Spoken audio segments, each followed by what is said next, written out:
Hey, tonight we are going to explore a forgotten corner of medieval life that shaped the daily rhythm of countless humble lives across Europe. Imagine waking before dawn, your hands already anticipating the morning chill, knowing that noble demands await in the form of cheese tributes. The medieval goat tax wasn't merely an obligation, it was an intricate dance between peasant ingenuity and lordly expectation, between the stubborn nature of goats and the delicate art of cheese-making. Your modern hands, soft and untested, would tremble at first contact with those hardy animals whose milk was once worth its weight in tax relief.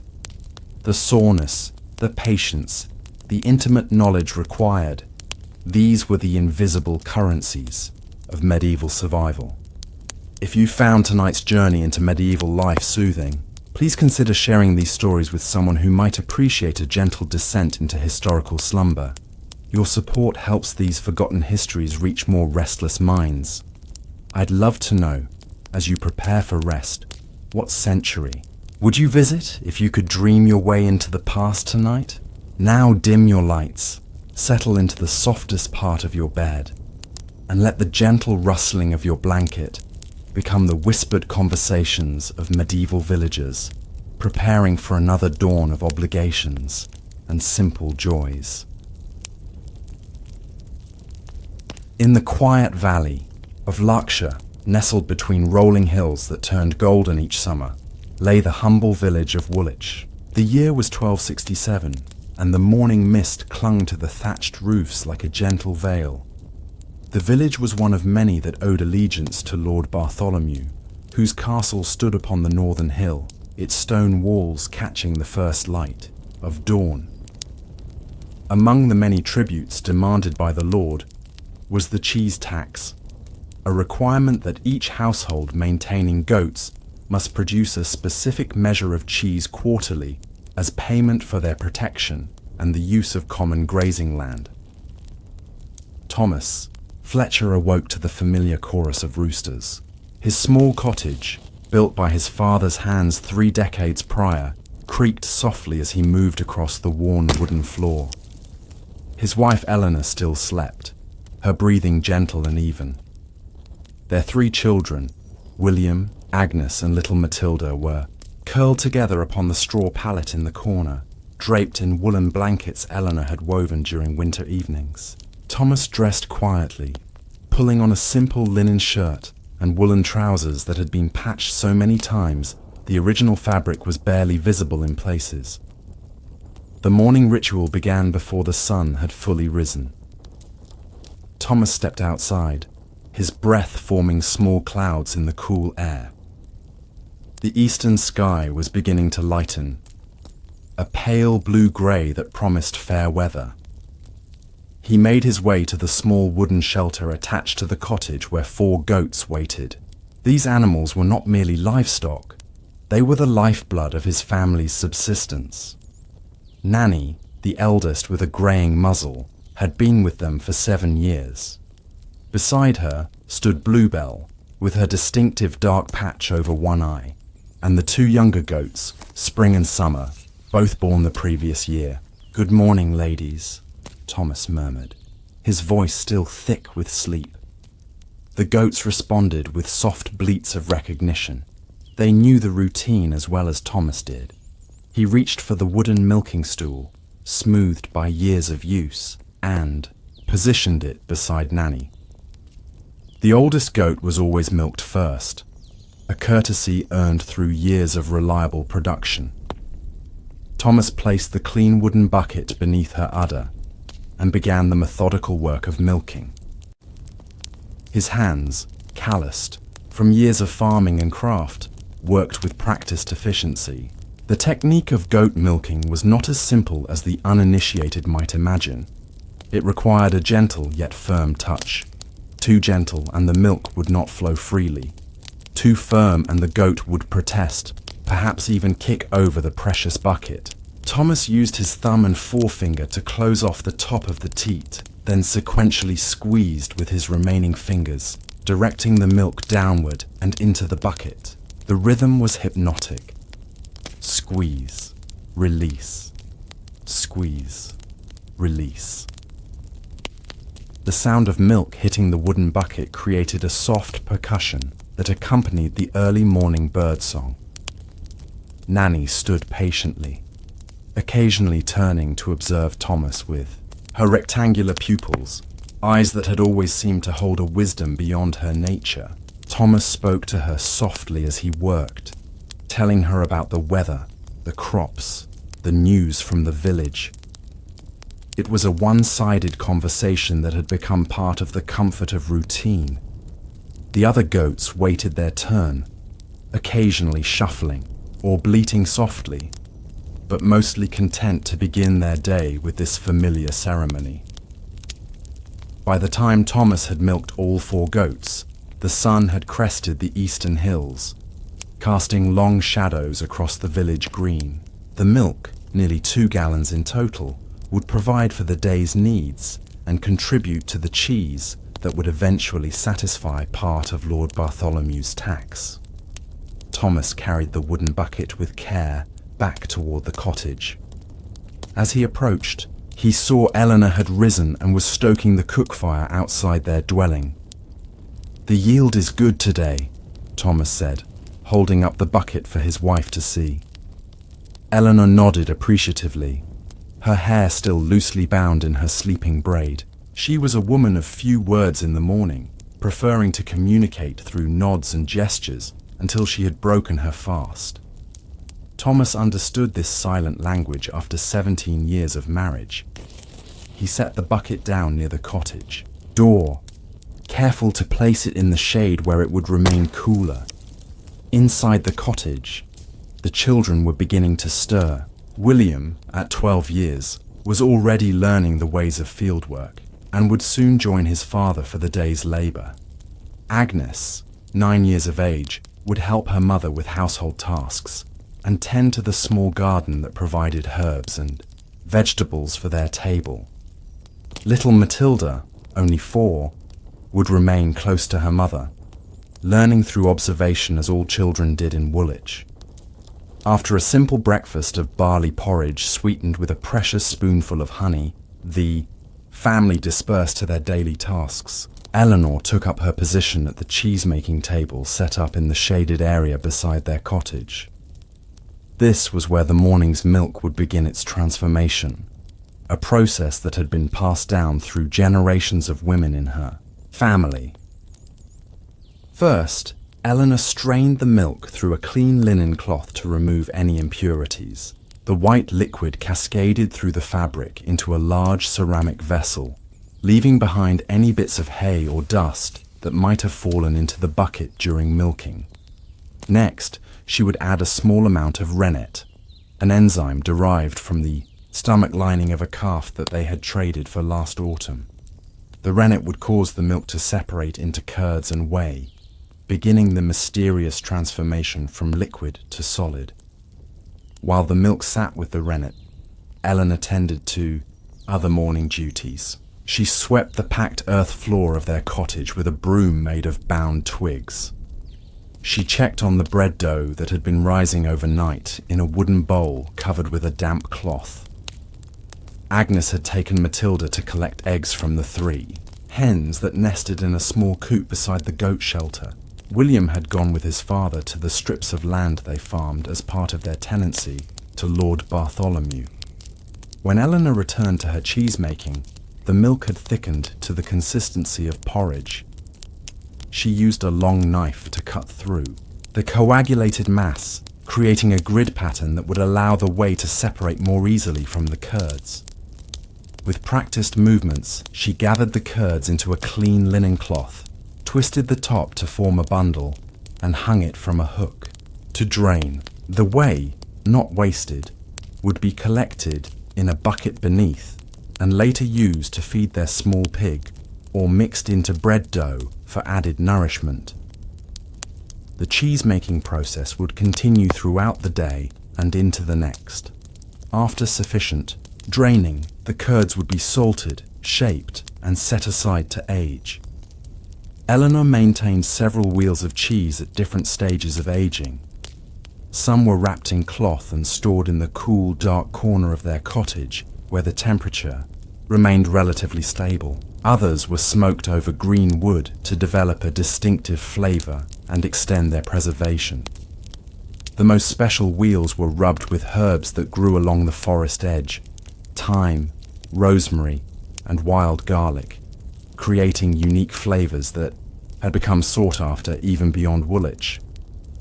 It was these herb-rubbed cheeses that had caught the attention of Lord Bartholomew's steward during the previous year's collection. The Lord himself had apparently expressed pleasure at the distinctive taste, and Eleanor's cheese had been requested specifically as part of their quarterly tax payment. This was both an honor and a burden, as it meant setting aside their finest product rather than trading it for other necessities at the village market. As the morning progressed into midday, the village of Woolwich came fully to life. Smoke rose from cook fires. Children's voices carried across the central green where geese wandered freely, and the rhythmic sounds of daily labor, the blacksmith's hammer, the weaver's shuttle, the carpenter's saw, formed a familiar soundscape. The village was home to roughly 200 souls, most engaged in the endless cycle of agricultural work that sustained not only themselves, but also the nobility who claimed ownership of the land. Thomas and William returned briefly for their midday meal. Their hands were stained with soil, their foreheads marked with sweat despite the mild spring temperature. Eleanor had prepared a simple meal of barley bread, a small portion of aged cheese, and spring onions pulled fresh from their garden. They ate in companionable silence, each lost in thought about the remaining tasks of the day. "The bailiff was at the North Field this morning," Thomas said finally, breaking the silence.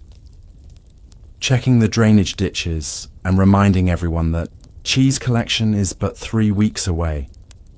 Eleanor nodded thoughtfully. "We should have enough. The new wheel I started last month will be ready by then, and I have 2 smaller ones that have taken the smoke well." Thomas reached across the rough wooden table and squeezed his wife's hand briefly, a rare gesture of affection during daylight hours. "Your cheese has become our salvation," he said simply. It was true. Since Eleanor's cheese had gained favor with the Lord, their tax burden had seemed less onerous. While most villagers struggled to produce the required quantity, the Fletcher family had managed to exceed expectations in quality, if not in volume. After their meal, Thomas and William returned to the fields.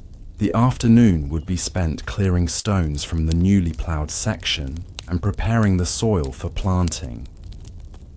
Eleanor resumed her household duties, which today included carding wool from their winter shearing. The soft, rhythmic pulling of the carders through the wool was meditative work that allowed her mind to wander, even as her hands remained busy. As the afternoon began its slow descent toward evening, Thomas returned earlier than usual.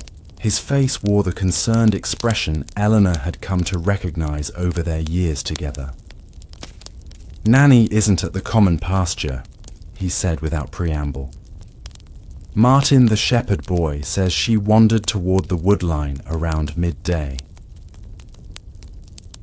Eleanor set aside her carding tools immediately.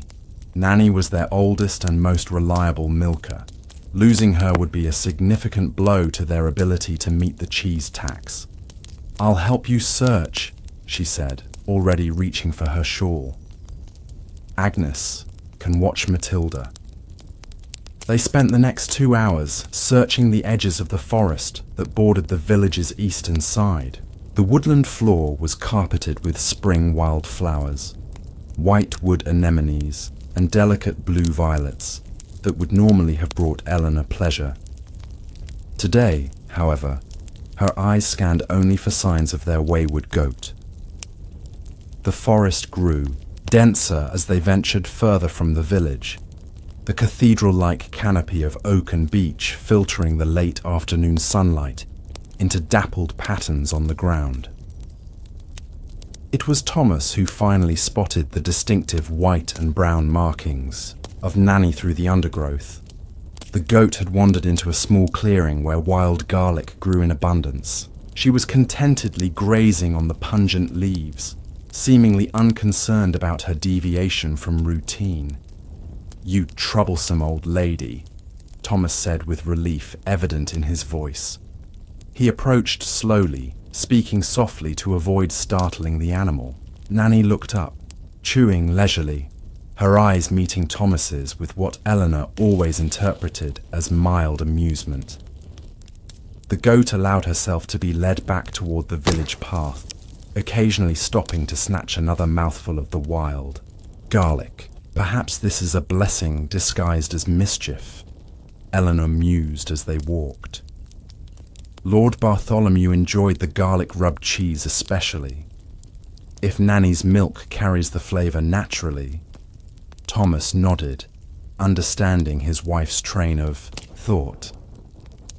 "We should gather some of these leaves before we leave," he suggested, both for rubbing the cheese and for Nanny's feed. Eleanor gathered a generous bundle of the aromatic leaves, tying them with a piece of twine she kept in her pocket for such purposes. The walk back to the village was pleasant in the golden late afternoon light. Birds sang their evening songs. From the treetops, and the distant sound of the village church bell marking the hour floated through the air. As they approached their cottage with the errant goat in tow, they found William and Agnes had already begun the evening chores. The other goats had been retrieved from the common pasture and secured in their shelter. The chickens had been fed, and Agnes was drawing water from the village well. Little Matilda sat near the doorway, fashioning a crude doll from scraps of linen and straw. "Our Nanny found the wild garlic," Eleanor explained to her curious children. "We'll milk her last tonight, and keep her milk separate to see how the flavour takes." The evening milking proceeded much like the mornings, though with slightly less yield. Thomas attended to the task while Eleanor prepared their evening meal, a pottage of dried beans, carrots stored from autumn in their small root cellar, and a precious handful of barley. The wild garlic leaves would add flavour to the otherwise plain dish, a small luxury born of the day's misadventure. As darkness fell, the family gathered around their cook fire. The spring evening carried a chill that made the warmth welcome. They ate their meal from wooden bowls, using pieces of barley bread to scoop up the thick pottage. The garlic added a pungent, satisfying flavour that transformed the simple fare into something worthy of comment. "If the cheese takes this flavour as, well, Lord Bartholomew will surely be pleased," Thomas remarked between mouthfuls. Eleanor nodded thoughtfully. "I'll begin a new wheel tomorrow, specifically with Nanny's milk. We have enough time before collection for it to develop a good character." After their meal, as was the custom in most households across Woolwich, the family remained seated around the dying fire. This was the time for stories, for passing down the village history and family lore to the younger generation. Tonight, at William's request, Thomas recounted the tale of how his own grandfather had come to Woolwich during a time of famine in the north.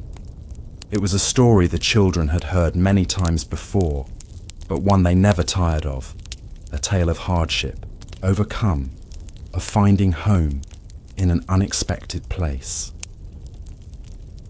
As the fire burned down to embers and the children's eyes grew heavy, the family prepared for sleep. Their bedding was simple, straw pallets covered with woolen blankets, but after a day of physical labour, even this humble arrangement promised sweet rest. Thomas and Eleanor took the slightly raised platform that separated their sleeping area. From the children's, a small concession to parental privacy in their one-room dwelling. Before they extinguished the last rushlights, Eleanor spoke softly to Thomas in the semi-darkness. "I'm thinking of trying something different with this new cheese. The wild garlic, yes, but perhaps also some of that meadow sweet that grows near the stream. The combination might create something truly special. Thomas turned on his side to face his wife, though in the dim light he could barely make out her features. "Your cheesecraft continues to grow," he said with quiet pride. "My mother would have been impressed to see how you've built upon her teachings." Eleanor smiled in the darkness. It was high praise indeed, as Thomas's mother had been known throughout the region for her skill with cheese-making. That legacy now lived on through Eleanor's hands, adapted and enhanced through her own experiments and intuition. Sleep came quickly to the hard-working family, their bodies surrendering to exhaustion, even as their minds processed the day's events and prepared for tomorrow's labours. The night passed in the deep quiet that only truly rural places know, a silence punctuated only by the occasional call of an owl, the soft shuffling of animals in their shelter, and the barely perceptible sound of dew forming on the thatched roof. When dawn arrived once more, Thomas awoke to the familiar chorus of roosters. The rhythm of life in medieval Woolwich continued its unbroken cycle. The milking, the tending of animals and crops, the making of cheese, the sharing of meals, the telling of stories, the sleeping and waking. Each day was much like the one before. Each season, a variation on a theme played out over generations.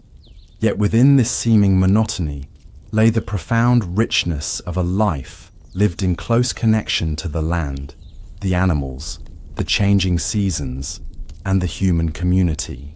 As Thomas reached for his clothing in the pre-dawn dimness, he glanced at Eleanor, still sleeping beside him. Her hands, even in rest, bore the marks of her labour, the slight calluses from carding wool, the roughened fingertips from years of working with heated whey, the tiny nicks and scars that told the story of a life devoted to creating nourishment from the most basic elements. These were not the hands of someone who dabbled occasionally in rustic crafts for amusement. They were the hands of a skilled artisan whose craft was essential to her family's survival. The morning milking proceeded as usual, though Thomas paid special attention to Nanny, whose milk would form the base of Eleanor's experimental cheese. The old goat seemed unchanged by her adventure, standing patiently for milking and producing her usual generous yield. Thomas noticed, however, a distinct aroma to the milk. The wild garlic had indeed influenced its character, lending a subtle yet unmistakable pungency that hadn't been present the day before. When he brought the milk inside, Eleanor confirmed his observation. "This will make a remarkable cheese," she said after taking a careful sniff of the liquid. "I'll keep it separate from the rest and begin the process immediately." While Thomas and William departed for the day's fieldwork, Eleanor set about the process of transforming Nanny's specially flavoured milk into what she hoped would be an exceptional cheese. The basic steps remained the same: straining, adding rennet, cutting the curds, draining. But Eleanor introduced variations that reflected her years of experience and intuition. She would drain this cheese longer than usual to create a firmer texture. She would add slightly more salt to balance the garlic flavour, and she would introduce the meadowsweet during the aging process, allowing the delicate floral notes to infuse slowly into the cheese. As she worked, Eleanor thought about the approaching cheese tax collection. The quarterly event was a source of anxiety throughout Woolwich and the surrounding villages. Lord Bartholomew's steward would arrive with armed men and a cart, setting up a temporary assessment station on the village green. Each household owing the cheese tax would present their contribution, which would be weighed and assessed for quality. Those failing to meet the standard face consequences ranging from additional taxation to more severe punishments, depending on the Lord's mood and the degree of the shortfall. Eleanor and Thomas had been fortunate in recent years. Their goats were healthy and productive, and Eleanor's skill with cheesemaking had earned them a measure of leniency, even in leaner seasons. Still, the approach of tax day always brought a tightening in Eleanor's chest, a worry that this might be the time their luck would turn. By midday, the new cheese had been pressed into a small wooden mold and was beginning the first stage of its transformation. Eleanor placed it carefully on a high shelf where it would be undisturbed by children or curious animals. Now began the waiting game. The daily turning, the careful monitoring for signs of improper aging, the gentle wiping of the rind with an eye cloth dampened with whey to encourage the right kind of mold growth.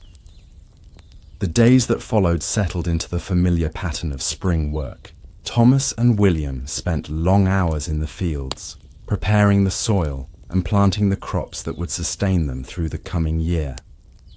Agnes helped Eleanor with household tasks and learned the basics of cheese making under her mother's patient guidance. Little Matilda played near the cottage, occasionally being sent on simple errands to develop her sense of responsibility. The goats were milked morning and evening, their production carefully monitored and the milk transformed into cheese of varying types. Eleanor maintained a careful ledger in her mind, tracking how much cheese they had produced toward the tax requirement and how much remained for their own use or for trading in the village market, for goods they couldn't produce themselves. 10 days before the tax collection, a messenger arrived from the castle.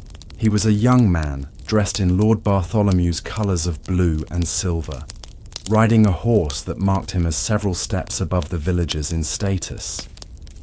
He brought news that caused a stir throughout Woolwich. Lord Bartholomew would be accompanying, his steward for this quarter's collection.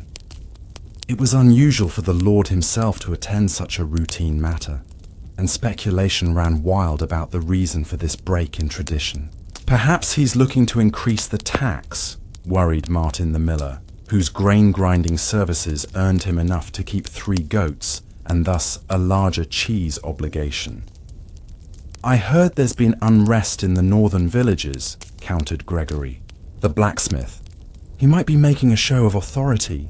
When Thomas brought the news home that evening, Eleanor received it with outward calm. Inside, however, her mind raced. If Lord Bartholomew himself would be assessing their cheese, the stakes had risen considerably. A displeased lord could make life significantly more difficult with a single word. We'll present the special wheel, she decided after some thought. Nanny's garlic milk with the meadow sweet rind. It's developing beautifully. Thomas nodded his agreement. They had enough standard cheese to meet their weight requirement, but the special wheel might be the difference between mere acceptance and actual favour, a distinction that could matter greatly in the precarious balance of medieval village life. The days until collection passed with increasing tension throughout the village. Extra care was taken with the animals, particularly the goats, whose production was so crucial. Children were admonished more sharply for carelessness that might upset the milking routine. Households inventoried their cheese stores with anxious precision, setting aside the requisite amount and quarantining it from family use, no matter how scarce other food might be. In the Fletcher household, Eleanor spent additional time with her special cheese wheel. Each day she turned it carefully, wiping it with a cloth that had been steeped in meadow sweet infused whey. The rind was developing a delicate bloom, a thin white coating that indicated proper aging. When she tapped it gently with her knuckles, the sound told her the interior was reaching the perfect consistency, firm but yielding, neither too dry nor too moist. 3 days before the collection, disaster nearly struck. William, rushing into the cottage with news from the village, accidentally bumped the shelf where the special wheel was aging. The precious cheese tottered on the edge, and only Eleanor's quick reflexes, honed by years of catching children, chickens, and falling crockery saved it from a devastating fall to the packed earth floor. "Careful!" she cried, her voice sharper than intended as she cradled the rescued cheese. "This is our future you nearly destroyed." William's face fell at the rebuke, genuine remorse replacing his earlier excitement. "I'm sorry, Mother," he said, quietly. "The bailiff has set up the collection tables on the green early. I thought you would want to know." Eleanor's expression softened. She placed the cheese carefully back on its shelf and drew her son into a brief embrace. "You're right. That is important news. Thank you for telling me. Just remember to move more slowly inside the cottage, especially this week." The early arrival of the collection tables, sturdy wooden constructions brought by cart from the castle, was indeed significant news. It suggested the collection might happen sooner than announced, a tactic sometimes employed to catch households unprepared and thus increase the likelihood of penalties. Eleanor decided it was time to prepare their tribute and have it ready at a moment's notice. She selected their contribution carefully. 2 standard wheels of smoked cheese that met the weight requirement, plus the special wheel made from Nanny's, garlic-infused milk, and finished with the meadow-sweet rind. Together, they represented nearly a month of milk production from their goats, a significant portion of their livestock's output, and a substantial investment of Eleanor's time and skill. The evening before the announced collection day, Thomas returned from the fields with news that Lord Bartholomew's party had been sighted on the North Road, less than an hour's journey from Woolwich. The family ate their simple dinner in unusual silence, each absorbed in their own thoughts about the morrow's event. Even little Matilda seemed to sense the gravity of the situation, refraining from her usual mealtime chatter. After the children were asleep, Thomas and Eleanor sat by the dying fire, speaking in low tones about their strategy for the collection. "We should present the standard wheels first," Thomas suggested. "Save the special one for when the steward has already recorded our weight as sufficient." Eleanor nodded slowly. "Yes, that way it's clearly an offering above the requirement.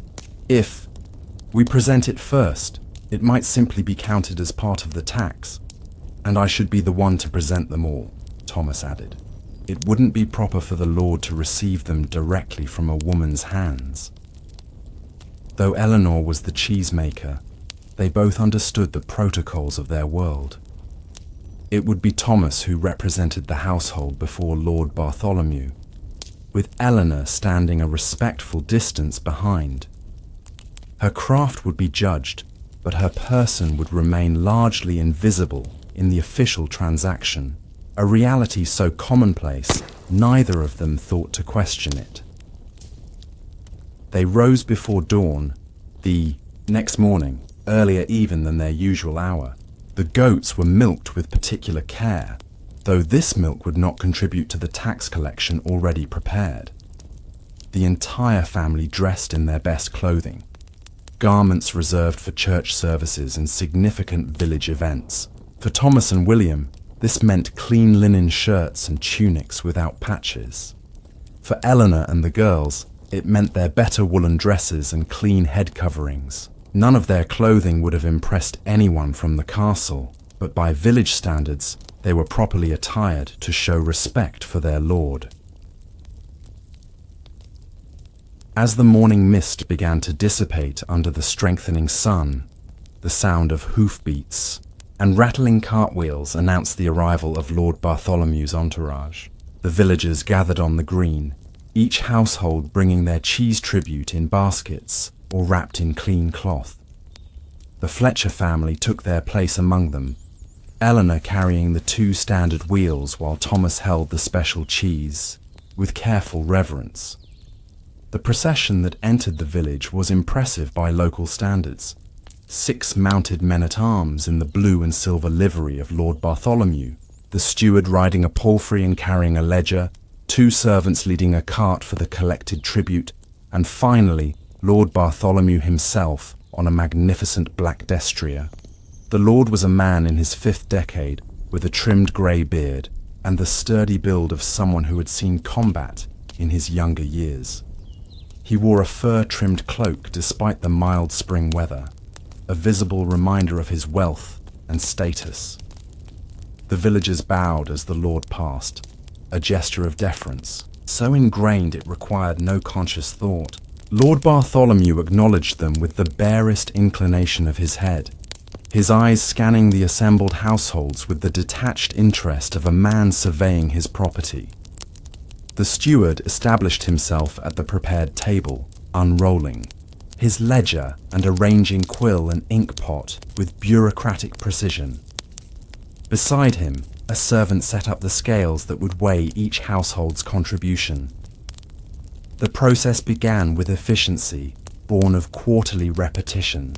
Each household head approached when called, presented their cheese, watched as it was weighed and recorded, and then stepped back with visible relief when their obligation was deemed satisfied. Lord Bartholomew observed the proceedings with minimal interest, occasionally commenting on a particularly fine-looking cheese or noting aloud when a contribution barely met the requirement. His presence added a layer of tension to what was already a stressful event for the villagers. A few households were found wanting, their cheese either underweight or of poor quality. These unfortunates were directed to stand aside for later determination of their penalty.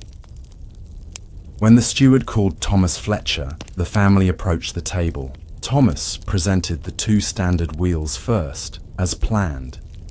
The steward placed them on the scale, made note of their weight, and nodded with the satisfaction of a man whose records were being properly maintained. "The requirement is met," he announced, already looking past Thomas to the next household in line.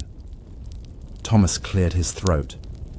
"My Lord Steward, if it pleases you and our good Lord Bartholomew, we have prepared an additional offering." He presented the special wheel, unwrapping it from its clean linen cloth with careful hands. The distinctive aroma of the cheese, the wild garlic now mellowed through aging and complemented by the delicate floral notes of meadowsweet, caught the steward's attention. He leaned forward slightly, his eyebrows raising in apparent interest. More significantly, Lord Bartholomew, who had been engaged in conversation with one of his men-at-arms, turned toward the table. "What is this?" the Lord asked, nudging his horse closer. Thomas bowed deeply. "A special cheese, my lord, crafted by my wife from our oldest goat's milk. The animal found wild garlic in the forest margins, and my wife has enhanced the flavor with meadowsweet from the stream bank." Lord Bartholomew extended his hand, and the steward quickly cut a small piece from the wheel, offering it up to his master. The Lord tasted it thoughtfully, his expression inscrutable. The assembled villagers held their collective breath, understanding that this moment might determine the Fletcher family's fortune, for good or ill. After what seemed an eternity, Lord Bartholomew spoke. "This is the household that produced the herb-rubbed cheese last quarter." The steward consulted his ledger. "Yes, my lord. Fletcher. They have consistently provided cheese of superior quality." Lord Bartholomew nodded slowly.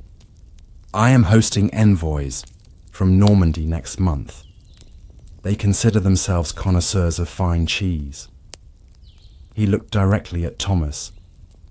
"You will prepare 12 wheels of this quality to be delivered to the castle before the feast of St. John." Thomas bowed again, deeper than before. "We are honored, my lord. It shall be done." As they stepped away from the table, Thomas and Eleanor exchanged a glance that contained equal measures of pride and concern. The Lord's request was both an honor and a heavy burden. Producing 12 wheels of the special cheese would strain their resources significantly, requiring milk they had planned to use for their family's consumption and trade. Yet refusing was unthinkable. Not only would it risk the Lord's displeasure, but it also represented an opportunity to further secure his favor. The remainder of the collection proceeded without incident. The few households that had failed to meet their obligation were assigned additional work on the Lord's domain land as penalty. By midday, the process was complete. The cart, now laden with wheels of cheese from throughout the village, was prepared for the journey back to the castle. Lord Bartholomew and his entourage departed with the same ceremony with which they had arrived, leaving behind a village collectively exhaling in relief at having survived another tax collection. For the Fletcher family, however, work was just beginning. The Lord's commission would require careful planning and execution. That evening, as they sat around their cook fire, the family council addressed the challenge before them. "We can use all of Nanny's milk for the special cheese," Eleanor calculated aloud, "and perhaps feed wild garlic to Bluebell as well, to increase our yield of flavored milk." Thomas nodded thoughtfully. "I can gather more meadowsweet on rest days. The stream bank beyond the mill has an abundance." "Will we have enough cheese for ourselves?" asked Agnes, old enough to understand the economics of their household. Eleanor stroked her daughter's hair. "We will make do with less for a time. The Lord's favor is valuable beyond measure." In the weeks that followed, the family adapted their routine to accommodate the special commission. Thomas and William spent extra hours gathering wild garlic and meadowsweet. Eleanor devoted more time to cheese making, carefully monitoring each wheel's development. The children took on additional household responsibilities to free their mother's hands for the skilled work only she could perform. By the feast of St. John, 12 wheels of the special cheese were ready. Thomas loaded them carefully into a handcart borrowed from a neighbor and made the half-day journey to Lord Bartholomew's castle. He returned late that evening, tired but pleased. The castle steward had received the cheese with approval and had presented Thomas with an unexpected reward. A small pouch containing 3 silver pennies, a substantial sum for a family whose transactions were typically conducted through barter. The coins were carefully wrapped in clean linen and tucked away in the small wooden box where the family kept their few valuables. They represented security against future hardship, potential investment in another goat, or perhaps even a special gift for Eleanor, a length of finer wool than she usually worked with, or spices from a traveling merchant to enhance their simple meals. More valuable than the coins, however, was the knowledge that their position in the intricate social web of medieval life had been strengthened. Lord Bartholomew now knew the Fletcher name and associated it with quality. The family had demonstrated not just compliance with their basic obligations, but also the capacity to exceed expectations when called upon. In a world where survival often depended on the whims of those in power, such recognition was a form of insurance more precious than silver. As summer progressed into autumn and then winter, word reached Woolwich that Lord Bartholomew's Norman guests had been impressed with the cheese served at their feast. The Lord had mentioned the Fletcher name specifically, identifying them as skilled artisans within his domain. This reputation gradually spread beyond the village, bringing occasional travellers to their door, seeking to purchase Eleanor's cheese directly. With this modest increase in prosperity came subtle changes to their lives.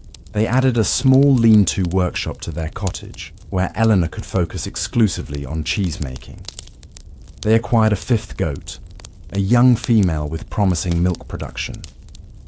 Thomas crafted new wooden molds of various sizes to accommodate different types of cheese, allowing Eleanor to experiment further with her craft. When the following year's tax collections came around, the Fletcher family approached them with less anxiety than in previous years. Their obligation remained the same, but their capacity to meet and exceed it had grown. The special cheese had become a regular part of their tribute, no longer an exceptional offering, but an expected quality that maintained their favourable standing. The rhythm of medieval life continued, the daily milking, the seasonal cycles of planting and harvest, the quarterly tax collections, the church festivals that marked the passage of time. Within this seemingly unchanging pattern, however, the Fletcher family had found a way to improve their position through the application of skill, innovation, and the shrewd navigation of social expectations. Eleanor's hands remained calloused. From daily labour, Thomas's back still ached after long days in the field, and their children still learned the crafts and skills that would ensure their survival in an often harsh world. Yet their story represented the quiet triumph possible even within the rigid constraints of medieval society, a reminder that human creativity and determination could carve out spaces of relative prosperity and security even under the weight of feudal obligation. And at the center of this small success story stood the humble goat, an animal whose milk, transformed through human skill and patience, had become the vehicle for a family's modest rise in fortune. The daily ritual of milking, far from being merely a tedious chore, had become the foundation of their improved circumstance, a reminder that even the most ordinary tasks, performed with extraordinary care, held the potential for unexpected rewards. As the gentle rhythm of Eleanor's hands upon the goat's warm flank fades into memory, another tale stirs in the shadows of history. Like mist rising from ancient valleys, a new story waits to embrace your drifting consciousness. In valleys where mist clings to ancient stone and time moves to the rhythm of hoofbeats, shepherds once wove their lives between duty and craft. Their hands, weathered by dawn's chill, teased white gold from creatures whose bleats echoed through history. Their tribute was not in coin, but in curds, a forgotten artistry paid to lords who slumbered on distant hills. In the small valley of Thistlebrook, nestled between the rolling hills of the medieval English countryside, there existed a community of shepherds whose lives were measured not by the passage of days, but by the rhythms of their flocks. The year was 1256, and the morning air carried the sweet scent of wildflowers and dew-kissed grass. The valley was home to a particular breed of goats, smaller than most but renowned for the exceptional quality of their milk, a gift that had become both blessing and burden to those who tended them. Thomas the shepherd rose before the first light of dawn touched the eastern sky. His cottage, a humble structure of stone and thatch, stood at the edge of the village, closest to the meadow where his 16 goats grazed. The interior was simple, a hearth that had seen generations of fires, a wooden table worn smooth by countless meals, and a straw-filled mattress in the corner. A single window faced east, allowing Thomas to gauge the time by the position of the sun. His movements were unhurried as he dressed in his woolen tunic, the fabric rough against his skin but warm against the morning chill. Around his waist, he tied a leather belt from which hung a small knife and a pouch containing a few precious possessions. A smoothed stone given to him by his father, a wooden whistle carved from elder wood, and a small piece of soft cheese, wrapped carefully in cloth. Outside, the world was painted in shades of blue and grey. The distant hills were mere silhouettes against the lightening sky, and the trees stood like silent sentinels guarding the sleeping valley. Thomas paused at his doorway, allowing his eyes to adjust to the half-light, inhaling deeply to feel the character of the day ahead. There was moisture in the air. Not quite rain, but a heaviness that suggested clouds would gather by midday. He made his way to the small shed adjoining his cottage. Inside waited his most valuable possessions: wooden buckets, each polished smooth by years of use, several cheesecloths of varying fineness, stone molds shaped like shallow bowls, and his most prized item, a large copper cauldron passed down through 4 generations of his family. Thomas selected 2 buckets, checking each for cleanliness. A speck of dirt, a fragment of the previous day's milk, either could spoil an entire batch of cheese. Satisfied with their condition, he tucked a clean cheesecloth into his belt and stepped out into the growing light. The path to the meadow was one Thomas could have walked blindfolded. Each dip and rise in the earth, each twist in the trail was as familiar to him as the lines on his palms. The morning birds had begun their chorus, a gentle symphony that accompanied his footfalls. Occasionally, he would pause to identify a particular call, a thrush here, a lark there, a knowledge passed down from his grandfather who claimed that birds were the true keepers of time. As he approached the meadow, the first bleats of his goats carried on the still air. They recognized his footsteps, his scent, the particular way he called to them with a soft whistle between his teeth. These were not mere animals to Thomas, but companions and providers, each with a name, a personality, a history intertwined with his own. The oldest among them, a nanny goat with a white patch over one eye, was called Perla. She had been with Thomas for 9 summers and knew the routine better than any other. As Thomas entered the meadow, she approached him first, nudging his hand, with her nose in greeting. The others followed, Thistle with her crooked horn, Bramble who was always reluctant to be milked, young Nettle who had only recently joined the milking herd, and the others, each responding to their names as Thomas, spoke to them softly. "Good morning to you, Perla," he murmured, running a practiced hand along her side. "And to you, Thistle. The day looks fair, though we might see rain before evening." His voice was low and melodious, a constant stream of gentle words that soothed both the goats and himself. This one-sided conversation was as much a part of his morning ritual as the milking itself. Thomas positioned himself on a small 3-legged stool he kept in a hollow log at the meadow's edge. The wood was smooth from years of use, its surface polished by the friction of countless mornings. Perla stood patiently beside him, understanding that she would be first, a privilege of her age and station within the herd. With gentle hands that belied their strength, Thomas positioned the bucket beneath her. His fingers, calloused and strong, knew precisely how to encourage the flow of milk, a skill that took years to perfect and was impossible to teach with words alone. It required a relationship between man and animal, a mutual trust and understanding. Sound of milk hitting the wooden bucket was rhythmic, almost musical. Each stream added to the growing pool, creating concentric rings that caught the first golden light of sunrise. The milk was warm, carrying the sweet grassy scent of the meadow where the goats grazed. Thomas worked in silence now, his earlier conversation giving way to concentration.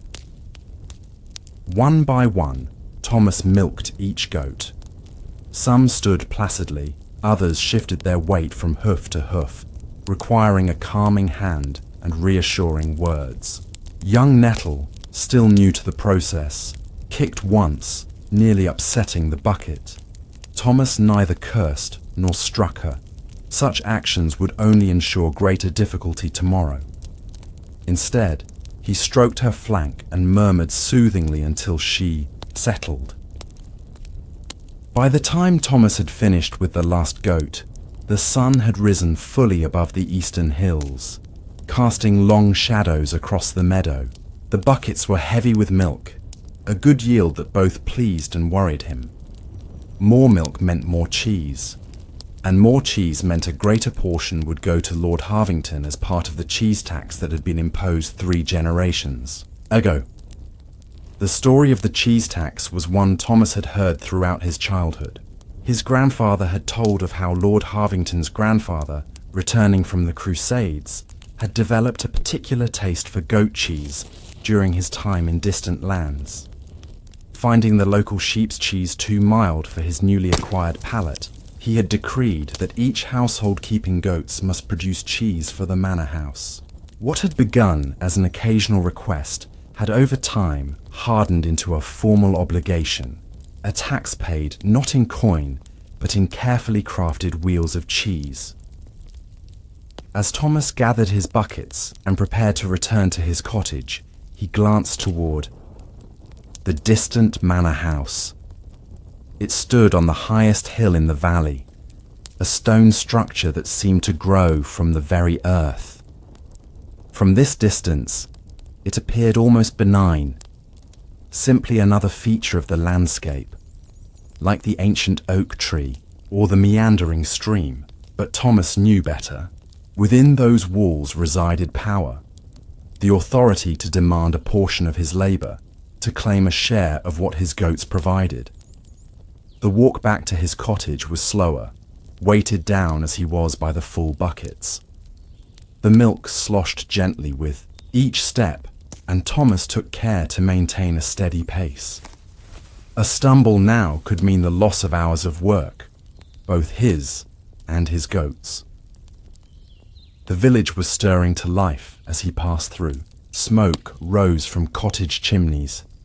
Children carried water from the central well, and the blacksmith's hammer had begun its daily rhythm. Several villagers nodded to Thomas in greeting, their eyes noting the fullness of his buckets with a mixture of approval and sympathy. They understood what it meant. Good fortune for his family, but also a larger tribute to the Lord. At his cottage, Thomas was greeted by his wife, Eleanor, who had risen during his absence and prepared a simple breakfast of oat porridge sweetened with a drizzle of honey, a luxury they afforded themselves only occasionally. Their 2 children, a boy of 7 named William and a girl of 5 named Agnes, sat at the table, their small wooden bowls waiting to be filled. "The goats were generous this morning," Thomas said as he set down the heavy buckets. Eleanor nodded, understanding both what was said and what remained unspoken. More milk meant more work for her as well. The cheese making was a task they shared, though she bore the greater portion of the labor. "Eat first," she said, gesturing to the steaming pot of porridge. "The milk will wait a few moments." Her hands, like his, showed the marks of their life, reddened from washing, calloused from work, yet still capable of gentleness when stroking a child's hair or tending to a sick lamb. The family ate in comfortable silence, savoring the warmth and sweetness of their modest meal. The children occasionally chatted about dreams from the night before or plans for the day ahead. William would join his father later to learn the ways of shepherding, while Agnes would stay with her mother, absorbing the ancient art of cheese, making through observation and small tasks suited to her young hands. After breakfast, the real work began. Eleanor uncovered the copper cauldron that had been scoured clean the previous evening.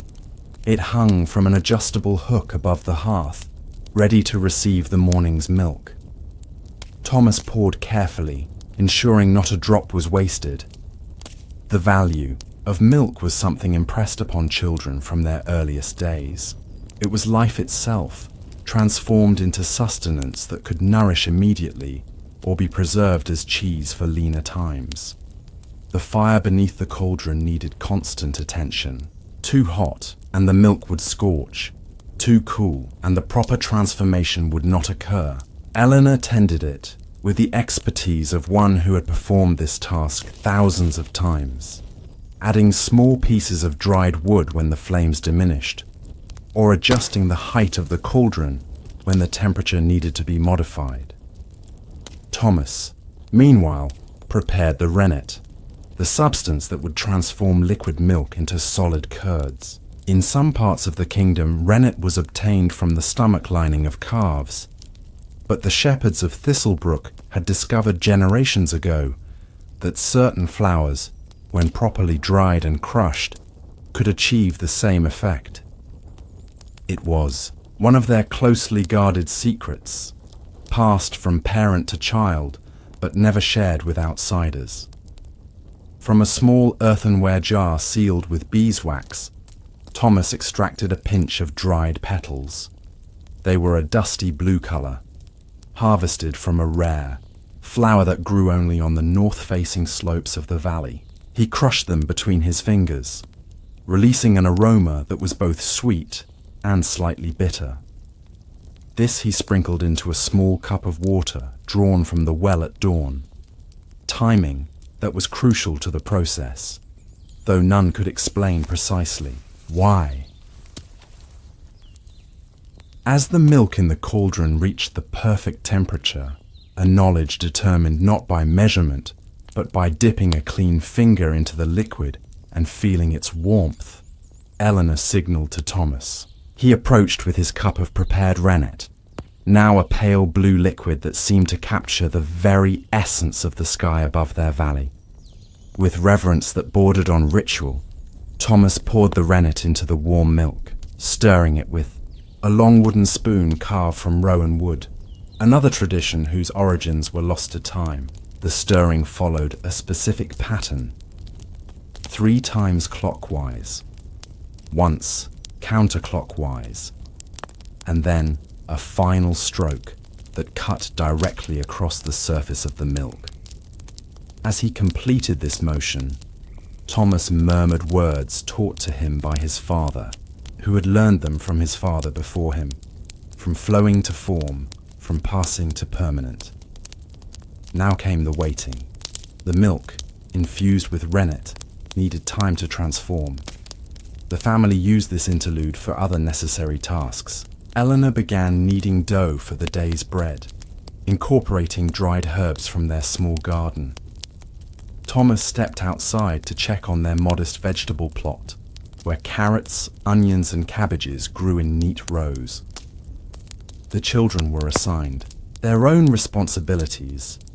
William fetched more wood for the fire, while Agnes collected eggs from the 3 hens that pecked in the yard. When Thomas returned to the cottage, he found Eleanor bending over the cauldron, her expression one of concentration. With the flat of a knife, she made a small cut in the surface of the milk, which had begun to solidify into a yogurt-like consistency. She watched as the cut slowly filled with a greenish liquid, the whey separating from the forming curds. Nodding with satisfaction, she looked up at Thomas. "It's ready for cutting," she said, reaching for a tool unique to their craft. A frame strung with thin gut strings, creating a grid that would slice the solidified milk into uniform cubes when pressed through it. This tool, like the cauldron, was an heirloom, its wooden frame darkened with age and handling. Thomas watched as Eleanor lowered the cutting frame into the cauldron, then pressed it down with slow, deliberate pressure. The strings sliced through the soft mass, creating a geometric pattern of cubes that immediately began releasing more whey. She then lifted the frame and rotated it 90 degrees before lowering it again, creating a crosshatch pattern that would ensure even draining. The next step required a gentle hand and years of experience. Using a large wooden ladle, Eleanor began to stir the cut curds, breaking them into smaller pieces that would release even more whey. The motion was specific, a slow, circular movement that disturbed the curds without crushing them.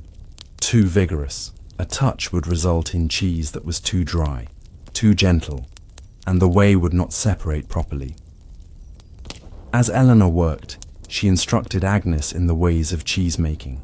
"Watch how the curds shimmer in the light," she said, pointing to the golden pieces floating in the greenish whey.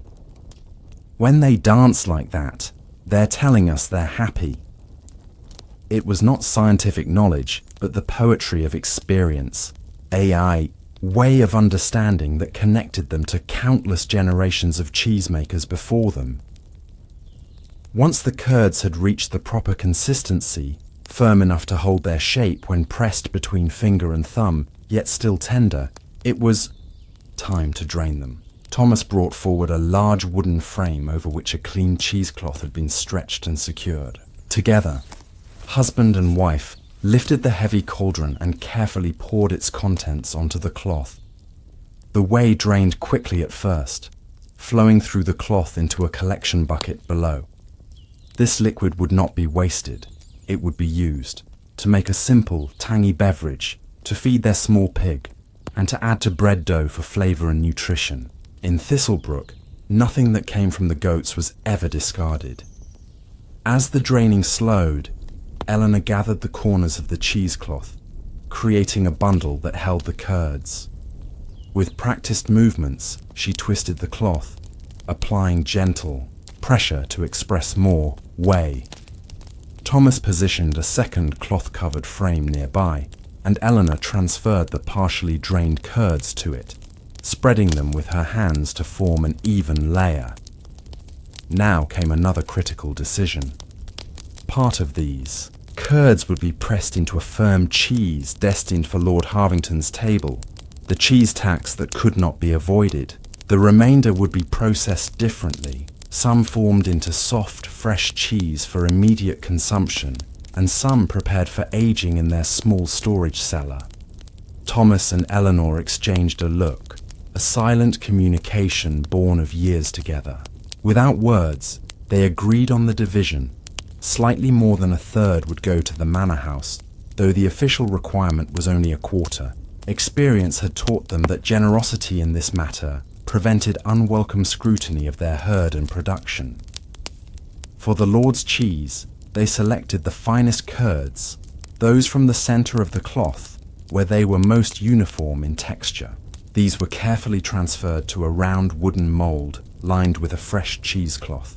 On top, Thomas placed a wooden disc that fit precisely inside the mould, and on this, he positioned a heavy stone that had been used for this purpose for longer than anyone could remember.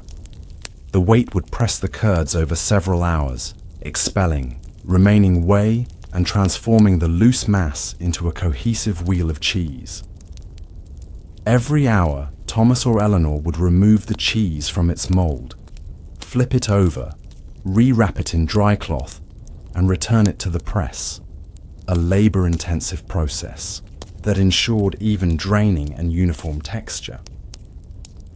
While the Lord's cheese pressed, Eleanor turned her attention to the remaining curds. Some she mixed with dried herbs from their garden, thyme, rosemary, and wild garlic, creating a fragrant fresh cheese that would be eaten within days. Another portion was salted more heavily and shaped into small rounds that would dry and age, developing stronger flavors over weeks or months. By midday, the cottage was filled with the distinct aromas of cheese-making, the sweet-sour smell of whey, the earthy scent of forming cheese, and the background notes of wood smoke from the hearth. It was a smell that clung to their clothing, their hair, the very walls of their home, the olfactory signature of their livelihood. As the sun reached its zenith, Eleanor stepped outside to check her bread, now baking in the community oven shared by several households. This brief moment of respite allowed Thomas to sit with his children, telling them stories of his own childhood in this same cottage, learning these same skills from his parents. "When I was not much older than you, William," he said, "I once let a bucket of fresh milk sit too long in the sun. By the time I returned, it had begun to sour. I was certain my father would be angry. Milk was precious then, as it is now, but instead, he showed me how to make a different kind of cheese from the soured milk, one with a tangy flavor that some preferred. He said, 'Even in mistake, there is opportunity for those wise enough to see it.'" Agnes, listening intently, asked, "Did Lord Harvington's grandfather really learn about cheese in faraway lands?" Thomas nodded slowly. "So the story goes. He travelled to places where the sun burns hot as our fiercest fire, and there he tasted cheeses made from the milk of goats that climbed mountains higher than we can imagine. When he returned, nothing from our own land satisfied him until he tasted the cheese from our valley. "Is that why we must give him our cheese?" William asked, his young face serious with the beginning awareness of obligation and hierarchy. "It is the way of the world," Thomas replied carefully, mindful of teaching respect for their lord while not breeding resentment. "We live on land that belongs to Lord Harvington. In return for allowing us to graze our goats and grow our food, we provide what we can: cheese from our goats, grain from our fields, labor when it's needed. It is an arrangement older than the oldest tree in our forest." Eleanor returned with the freshly baked bread, its crust golden and aromatic. "And we are fortunate," she added, having heard the end of the conversation. "Lord Harvington is fair in his demands, unlike the lord in the next valley, who takes half of all his people produce." The family ate a simple midday meal of fresh bread, a portion of yesterday's soft cheese, and early summer radishes from their garden. As they ate, Thomas described to William how the afternoon would unfold. They would return to the meadow to ensure the goats had not strayed, check for any signs of illness or injury, and repair a section of stone wall that had collapsed during the last heavy rain. Meanwhile, Eleanor and Agnes would continue tending to the cheeses, periodically flipping and rewrapping the pressing wheel, forming that herbed fresh cheese into small rounds, and preparing the brine bath in which some cheeses would be soaked to develop their flavors and preserve them through the coming months. As they finished their meal, a shadow fell across the open doorway. Standing there was Martin, the steward from the manor house, accompanied by a young boy who carried an empty covered basket. Martin was a tall, thin man with a perpetually serious expression, responsible for ensuring that all obligations to Lord Harvington were met properly and on time. "Good day to you, Thomas," Martin said, his voice formal but not unkind. "I trust your goats are well." Thomas rose to greet the steward, wiping breadcrumbs from his hands. "They are, by grace. The spring. Grass has been plentiful, and they give good milk." Martin nodded, his eyes moving to the pressing cheese visible near the hearth. "I've come earlier than usual this month. Lord Harvington has guests arriving from London tomorrow, merchants who bring fabrics and spices from across the sea.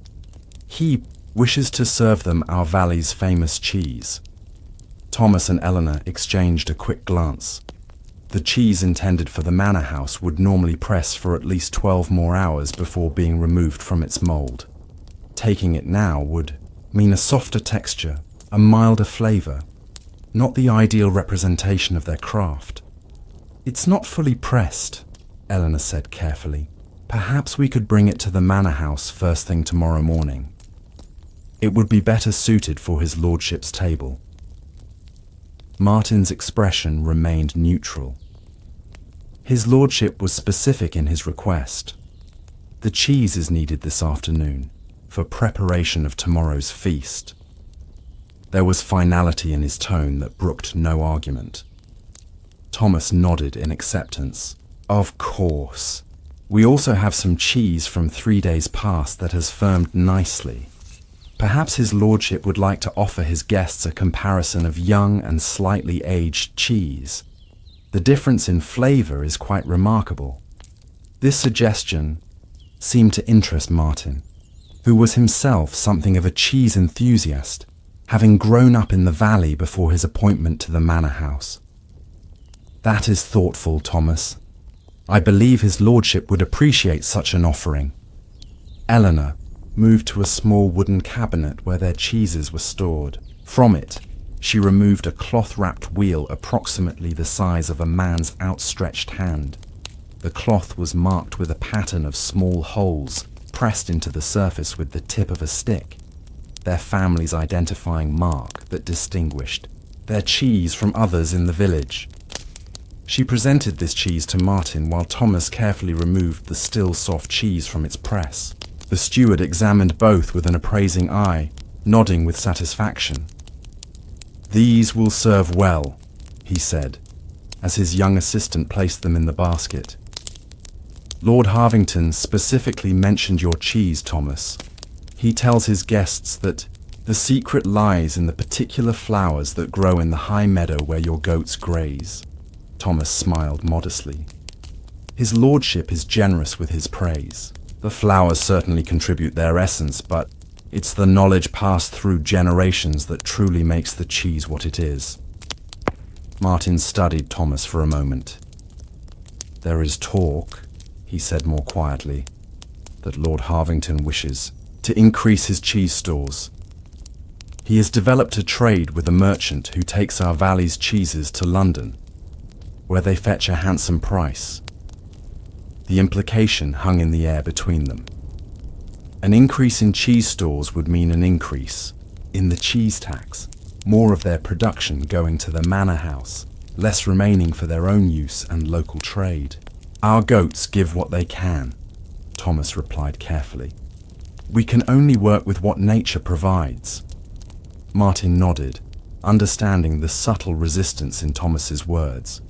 "Indeed, I merely mention it so you're not surprised if changes come." He gestured to his assistant to cover the basket. "Thank you for the cheese. Lord Harvington will be pleased." After the steward departed, a quietness settled over the cottage. Eleanor broke the silence first. "Do you think he means to increase the tax before winter?" Thomas sighed, running a hand through his hair. "It would not be wise. The goats produce less as the cold comes, and we need our stores to trade for grain and wool." He looked at his children, now playing quietly in the corner with small wooden figures he had carved for them. "But wisdom and desire do not always walk the same path." "We will manage," Eleanor said, touching his arm gently. "We always have." The afternoon proceeded as planned. Thomas and William went to the meadow to check on the goats and repair the stone wall. The work was not difficult, but required patience and attention. Each stone needed to fit properly with its neighbors to create a structure that would withstand wind and rain.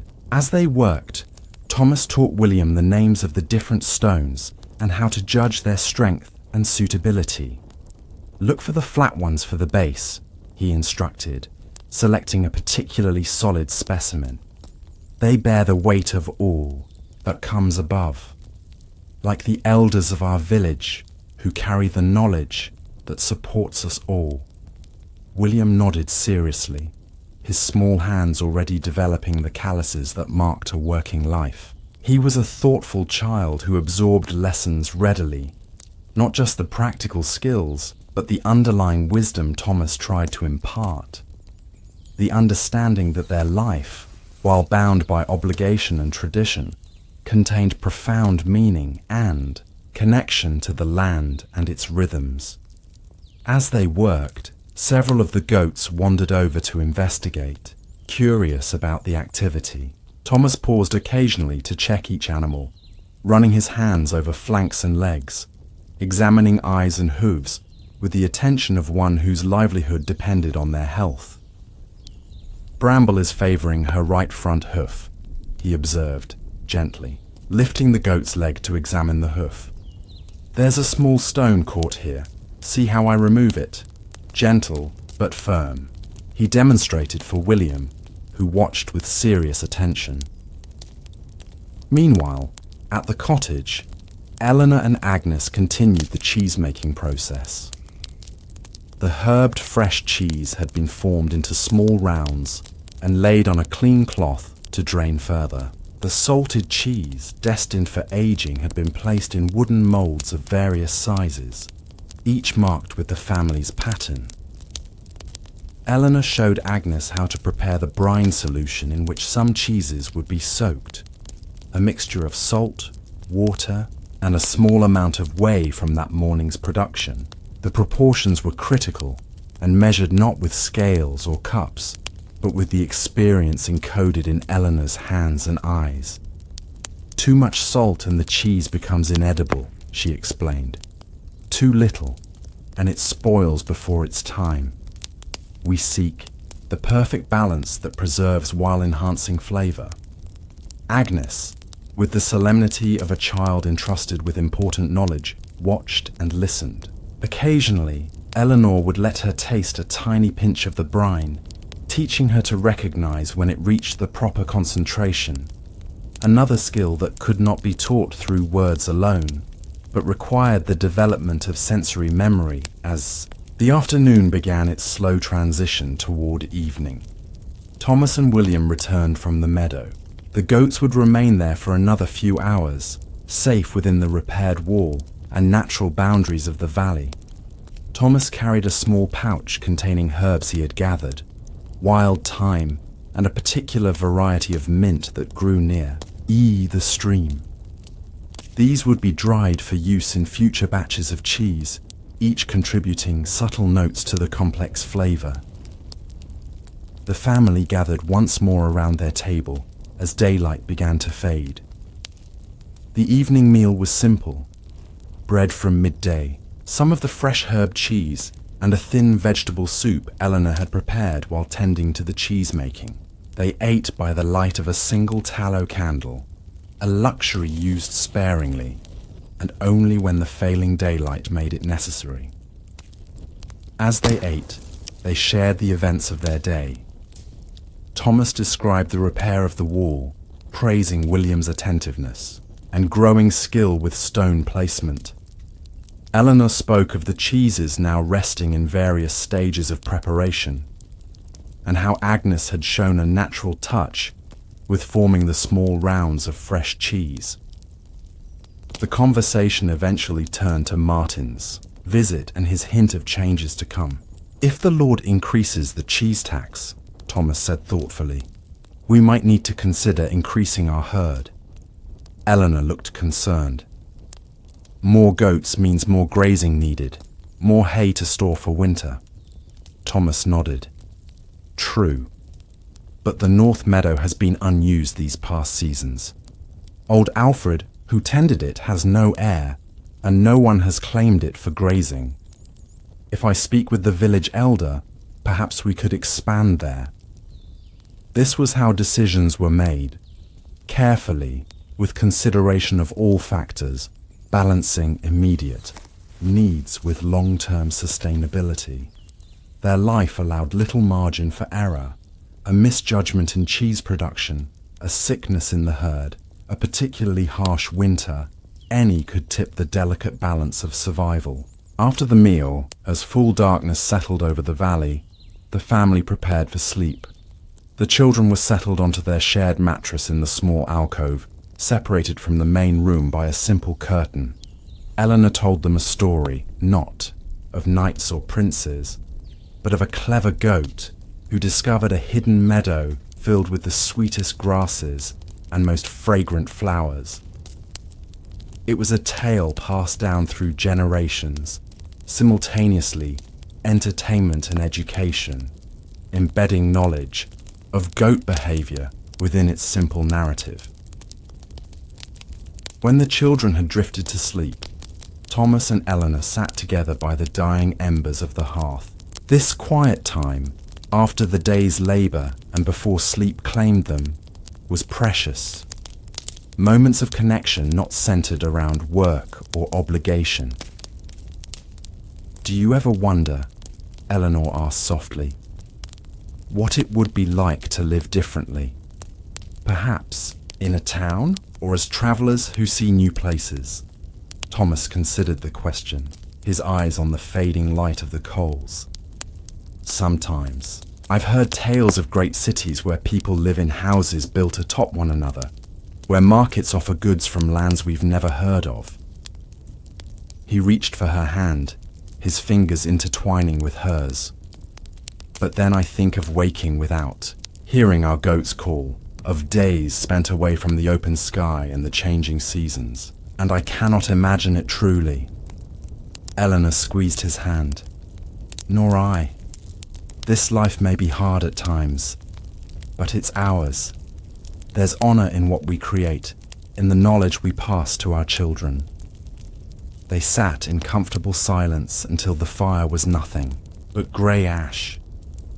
Tomorrow would bring another dawn, another day of milking and cheese making, another cycle in the ancient rhythm that defined their existence. The cheese tax might increase, their herd might grow, but the essence of their lives would continue, shaped by tradition, obligation, and the quiet pride of creating something of value through skilled hands and accumulated wisdom. As they finally moved to their own mattress, Thomas thought of what he had told the children earlier.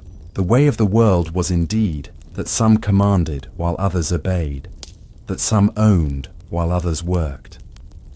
But there was dignity in their labor, a connection to something more enduring than manor houses or lordly decrees. The knowledge passed from hand to hand, generation to generation, preserving not just cheese, but a way of understanding the world and their place within it. And as sleep claimed him, Thomas felt the satisfying weariness that comes from a day of meaningful work. His last conscious thought, a mental preparation for tomorrow's dawn when he would rise again to milk the goats, to craft cheese, to continue the cycle that had sustained his family for generations in this quiet valley of Thistlebrook. Let us now drift gently into the next forgotten story, where ancient hands shape new wisdom from the earth's quiet bounty, and time moves to the rhythm of seasons rather than hours. Through morning mists and evening shadows, humble white streams of sustenance travel ancient roads, from the weathered hands of mountain shepherds to gilded platters of nobility. Follow the tender journey of goat's milk as it transforms into treasure, carried by those who walk between worlds. In the soft blue shadows of early dawn, when the world lay suspended between night and day, the stone cottages of Heathervale slowly stirred to life. This small hamlet, nestled in the protective embrace of rolling hills and bordered by ancient woodlands, had existed in much the same form for centuries. The year was 1327, and while kings and nobles fought distant battles for power and glory, the rhythm of life in this remote corner of the realm continued unchanged, a steady heartbeat of seasons, harvests, and obligations. Elspeth, a woman of 35 winters, rose from her straw-filled mattress as the first light crept through the single shuttered window of her cottage. The familiar scent of wood smoke and dried herbs hung in the air as she moved carefully, trying not to disturb her two younger children, who still slept on their shared pallet near the dying embers of last night's fire. Her eldest, Thomas, a boy of 12, was already outside, preparing for the day's tasks. The cool stone floor was smooth beneath her feet, worn down by generations of her family who had inhabited this same humble dwelling for longer than anyone could remember. Elspeth pulled a woolen shawl around her shoulders and stepped outside into the gentle morning air, where the world was washed in soft lavender and gold. Dew sparkled on every blade of grass like scattered diamonds, a treasure far more abundant than any that would ever cross her palm. "The goats are restless this morning," Thomas said quietly, his breath forming small clouds in the cool air. "I think they sense the coming journey." Elspeth nodded, surveying the small pen where their 12 goats, the family's most valuable possession, shifted and bleated softly. "They always know," she replied, her voice carrying the gentle lilt of the highlands. "Go fetch the milking pails while I prepare the cheesecloth." Today was not like other days in Heathervale. It was the first day of the quarter, when the cheese tax was due. 4 times a year, the hamlet owed tribute to Lord Hawksworth, whose castle stood a day's journey to the east. The tax was not paid in silver or grain, but in cheese, specifically the soft white goat cheese for which the region was known. This had been the arrangement for generations, since a long ago lord had developed a particular fondness for the local delicacy. Inside the cottage once more, Elspeth carefully removed her cheesecloths from the cedar chest where they were stored. These finely woven pieces of linen had been her mother's before her, and her grandmother's before that. Elspeth had added to the collection over the years, each new cloth requiring many evenings of patient work by the fire. The soft fabric would cradle the precious milk as it transformed into cheese, separating the curds from the whey in a process as ancient as the hills themselves. By now her younger children were awake. Lily, a serious girl of 8, and Wyn, a curious boy of 6. They moved through their morning routine with practiced ease, knowing that today's work would require all hands. Lily fetched water from the nearby spring, carrying a wooden bucket that seemed too large for her small frame, but which she managed with practiced determination. Wyn collected kindling for the fire, his eyes constantly scanning the ground for interesting pebbles or fallen feathers that he might add to his collection. The milking of the goats was a task that required patience and gentle hands. Elspeth settled onto her low wooden stool beside Bella, the oldest nanny goat in their small herd. The animal stood patiently, occasionally turning her rectangular pupilled eyes toward Elspeth, as if checking on her progress. The rhythm of milking was meditative. Squeeze, pull, release, squeeze, pull, release, as the warm milk hit the wooden pail with a soft musical patter. "Tell us again about the castle," Wyn asked as he watched his mother work. "Is it true that the walls are as thick as 3 men standing with arms stretched?" Elspeth smiled, her hands never pausing in their work. "So they say, though I've only seen it from afar. The stones were carried from quarries many leagues away, each one cut to fit perfectly against its neighbours without mortar between." "And the Lord?" Lily asked, holding the pail for the next goat to be milked. "Does he truly eat from plates of gold?" "Silver, more like," Thomas corrected, leading another goat forward. "Gold would be too soft for eating upon. Lord Hawksworth lives in a manner we can scarcely imagine," Elspeth said carefully, always mindful not to foster resentment in her children. "But remember that he also bears burdens. We do not. He must protect all who live on his lands, maintain order, and answer to the king himself." As the morning advanced, the milking was completed and the family moved to the next stage of their work. In the corner of their cottage stood a large wooden vat, its surfaces darkened with age and use. Into this, they poured the fresh, warm milk. Elspeth then added a small amount of rennet, a substance derived from a calf's stomach that she had traded for with the cattle farmer in the next valley during last autumn's fair. While the milk began its slow transformation, the family broke their fast with a simple meal of dark bread, a small portion of cheese from their winter stores, and water sweetened with a precious spoonful of honey, a luxury saved for special occasions. They ate in companionable silence, each lost in their own thoughts about the day ahead. The process of turning milk into cheese was not swift. It required hours of waiting as the milk separated into curds and whey, followed by the careful transfer of the curds into the cheesecloths, where they would hang and drain. During this time, other work continued. The vegetable garden needed tending, the chickens required feeding, and the endless task of gathering firewood could not be neglected. By midday, when the sun stood high overhead and cast short shadows across the hamlet, other families were engaged in the same work. From every cottage came the sounds of industry, the splash of milk being poured, children calling to one another as they ran errands, and the occasional song sung to pass the time during repetitive tasks. Heathervale was home to 12 families, each responsible for contributing to the cheese tax.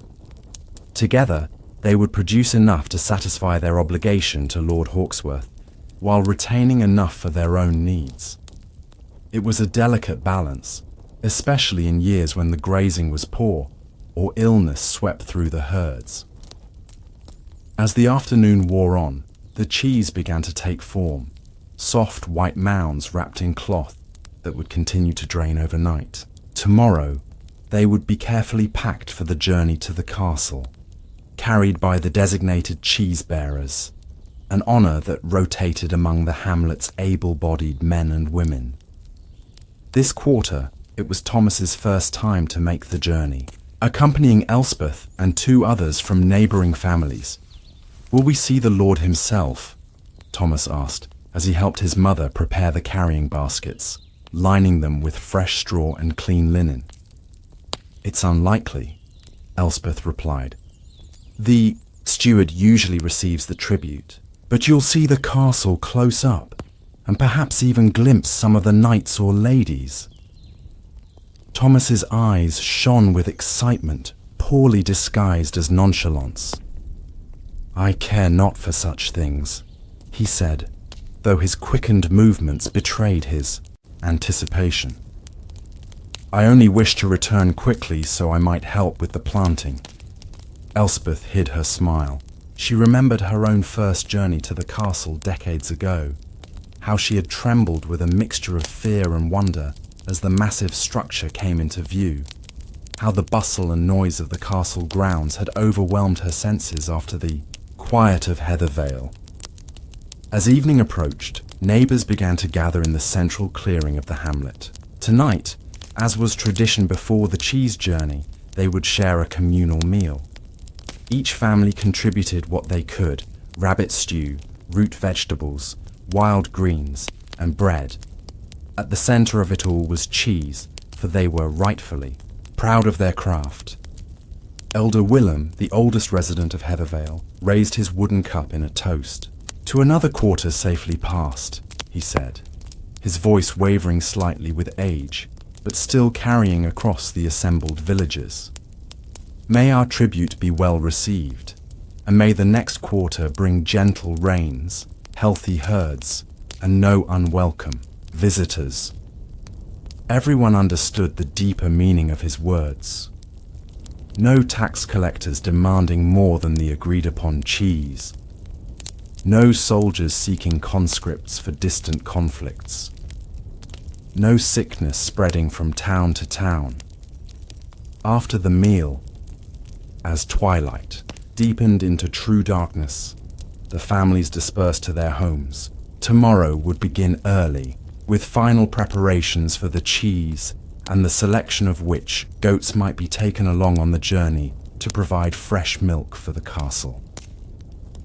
In Elspeth's cottage, she found herself unable to sleep despite the day's labour. Beside her, Thomas also lay awake, his breathing giving him away. "Tell me what it was like," he whispered. "The first time you made the journey." Elspeth turned to face her son, though in the darkness she could barely make out his features. "I was terrified," she admitted, "and in awe. The castle seemed to touch the very sky, and there were more people gathered in its courtyard than I had seen in my entire life combined." "Were they kind, the castle folk?" "Some were, some weren't. Most hardly noticed us at all. We were simply the cheese bearers, no more remarkable to them than the stones of the castle walls." She reached out to smooth his hair. "But never forget that what we do is important. Lord Hawkesworth could have demanded his tribute in coin, which would have meant selling our goats or taking work in the towns. Instead, we give what we make with our hands, and we remain on the land that has sustained our family for generations." Thomas was quiet for a long moment. "I'll make you proud tomorrow," he finally said. "You already do," she replied. "Now sleep, The road is long. Morning arrived with a gentle mist that clung to the valleys and softened the outlines of trees and cottages. The four cheese bearers, Elspeth, Thomas, Harold from the east side of the hamlet, and Marjorie, whose cottage stood nearest the stream, gathered in the central clearing. Each carried a carefully packed basket of cheese, the culmination of the hamlet's collective labour. Farewells were brief, as they would return in 3 days' time. The small group set off down the winding path that connected Heathervale to the wider world, accompanied by 4 goats led on tethers. These animals would provide fresh milk for the castle's immediate needs and demonstrate the health and quality of Heathervale's herds. The journey itself was an education for Thomas. Unlike his sheltered life in the hamlet, the road offered new sights, sounds, and encounters. They passed through forest glades where sunlight filtered through leaves in dappled patterns, across meadows where wildflowers nodded in the breeze, and alongside streams that chattered over smooth stones. They encountered others on the road as well, a tinker with his cart of mended pots and tools, a friar walking between parishes, and a group of merchants with heavily laden mules bound for market towns. Each exchange of greetings and news expanded Thomas's understanding of the world beyond Heathervale. "Keep your wits about you when we reach the castle," Harold advised as they stopped to rest beside a clear spring. "There's them that might take advantage of country folk if they think we're simple." Marjorie nodded in agreement. Last year, a boy from Oakvale was convinced to trade his good wool cap for what he thought was a silver whistle. Turned out to be tin, worth less than the cap by far. Thomas absorbed these warnings seriously. Though young, he understood that his actions would reflect not just on himself, but on his family and all of Heathervale. As the day wore on and the sun began its westward descent, the landscape gradually changed. Fields became more orderly, with clear boundaries marked by low stone walls. Occasional manor houses could be seen in the distance, their gardens and orchards suggesting a prosperity unknown in Heathervale. And then, as they crested a gentle hill, there it was, Castle Hawksworth. Even though Elspeth had made this journey many times, the sight still caused her breath to catch. The massive stone structure dominated the landscape, its towers and curtain walls declaring its purpose and power. Around the castle, a small town had grown up over the centuries, its buildings clustered together like chicks around a hen.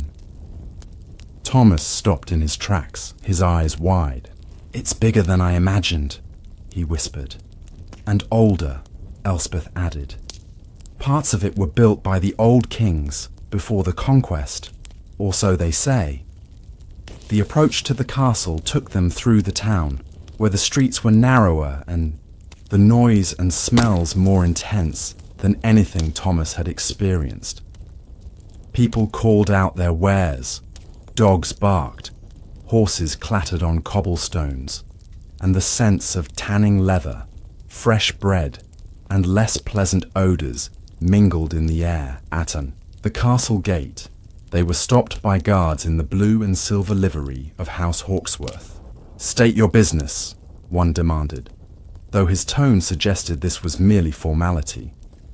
"Cheese bearers from Heathervale," Harold replied, "for the quarter tribute." The guard nodded, making a mark on a tablet of wax he carried. "Through to the lower bailey. The steward's men will direct you." Inside the castle walls, Thomas tried not to gawk at everything around him. The courtyard was a hive of activity. Stable boys leading horses, servants carrying linens and food, craftsmen going about their work, and occasionally finely dressed individuals who must be of noble birth or high position. They were directed to a storehouse where a thin man with an ink-stained fingers waited beside a large ledger. "Heathervale," he said, not as a question, but a statement. "Set your baskets there." The goats can be taken to the eastern pen. As they carefully unloaded their precious cargo, a commotion near the main keep caught everyone's attention. A group of richly dressed riders had arrived, their horses' trappings gleaming with metal ornaments and coloured leather. "The Lord's son returns from Northshire," someone nearby murmured, "with guests for the spring hunt." Indeed, among the arriving party was a young man whose clothing, though dusty from travel, was clearly of the finest materials. He laughed at something said by his companion, the sound carrying across the courtyard, carefree in a way that seemed foreign to Thomas, whose life had always been measured in work and responsibility.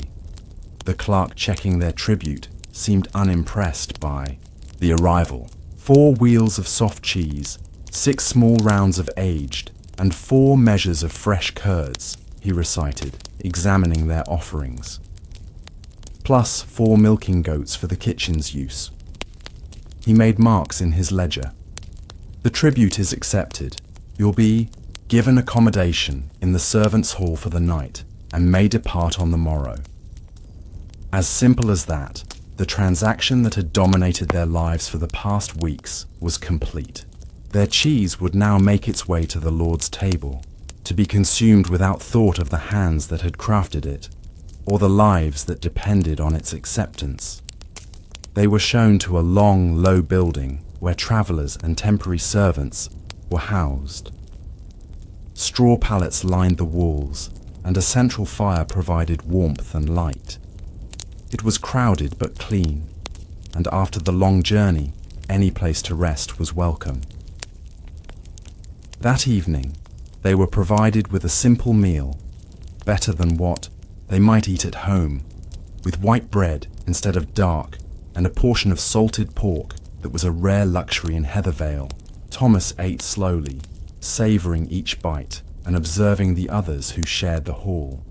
Servants whose permanent residence was the castle, messengers resting between journeys, and other tribute bearers from different hamlets and villages. Conversation flowed around them, bringing news and stories from places Thomas had never heard of. He learned of a bridge that had collapsed during spring floods, of a new tax being considered by the King's Council, and of a strange beast that had allegedly been seen in the forests to the north. "They say it stands as tall as a man, with the head of a stag, but covered in scales like a fish," an old traveller insisted, to the sceptical murmurs of his audience. Later, as Thomas lay on his pallet trying to sleep, despite the unfamiliar surroundings and sounds, Elspeth spoke softly beside him. "What do you think of the castle?" "It's grand," he replied after a moment's thought. "But I don't think I would want to live here. The air doesn't smell right." Elspeth smiled in the darkness. "No, it doesn't have the sweetness of Heathervale's air. But remember what you've seen today. There's value in knowing how the wider world works, even if we choose to remain in our small corner of it." The next morning, they were free to depart, their obligation fulfilled until the next quarter. But before they left, they were given an unexpected opportunity. The steward's assistant approached as they prepared their now empty baskets for the return journey. "The young lord was pleased with the cheese from Heathervale," he informed them. "He has requested that the bearers be shown the great hall before they depart, as a mark of appreciation." This was unusual and a great honour.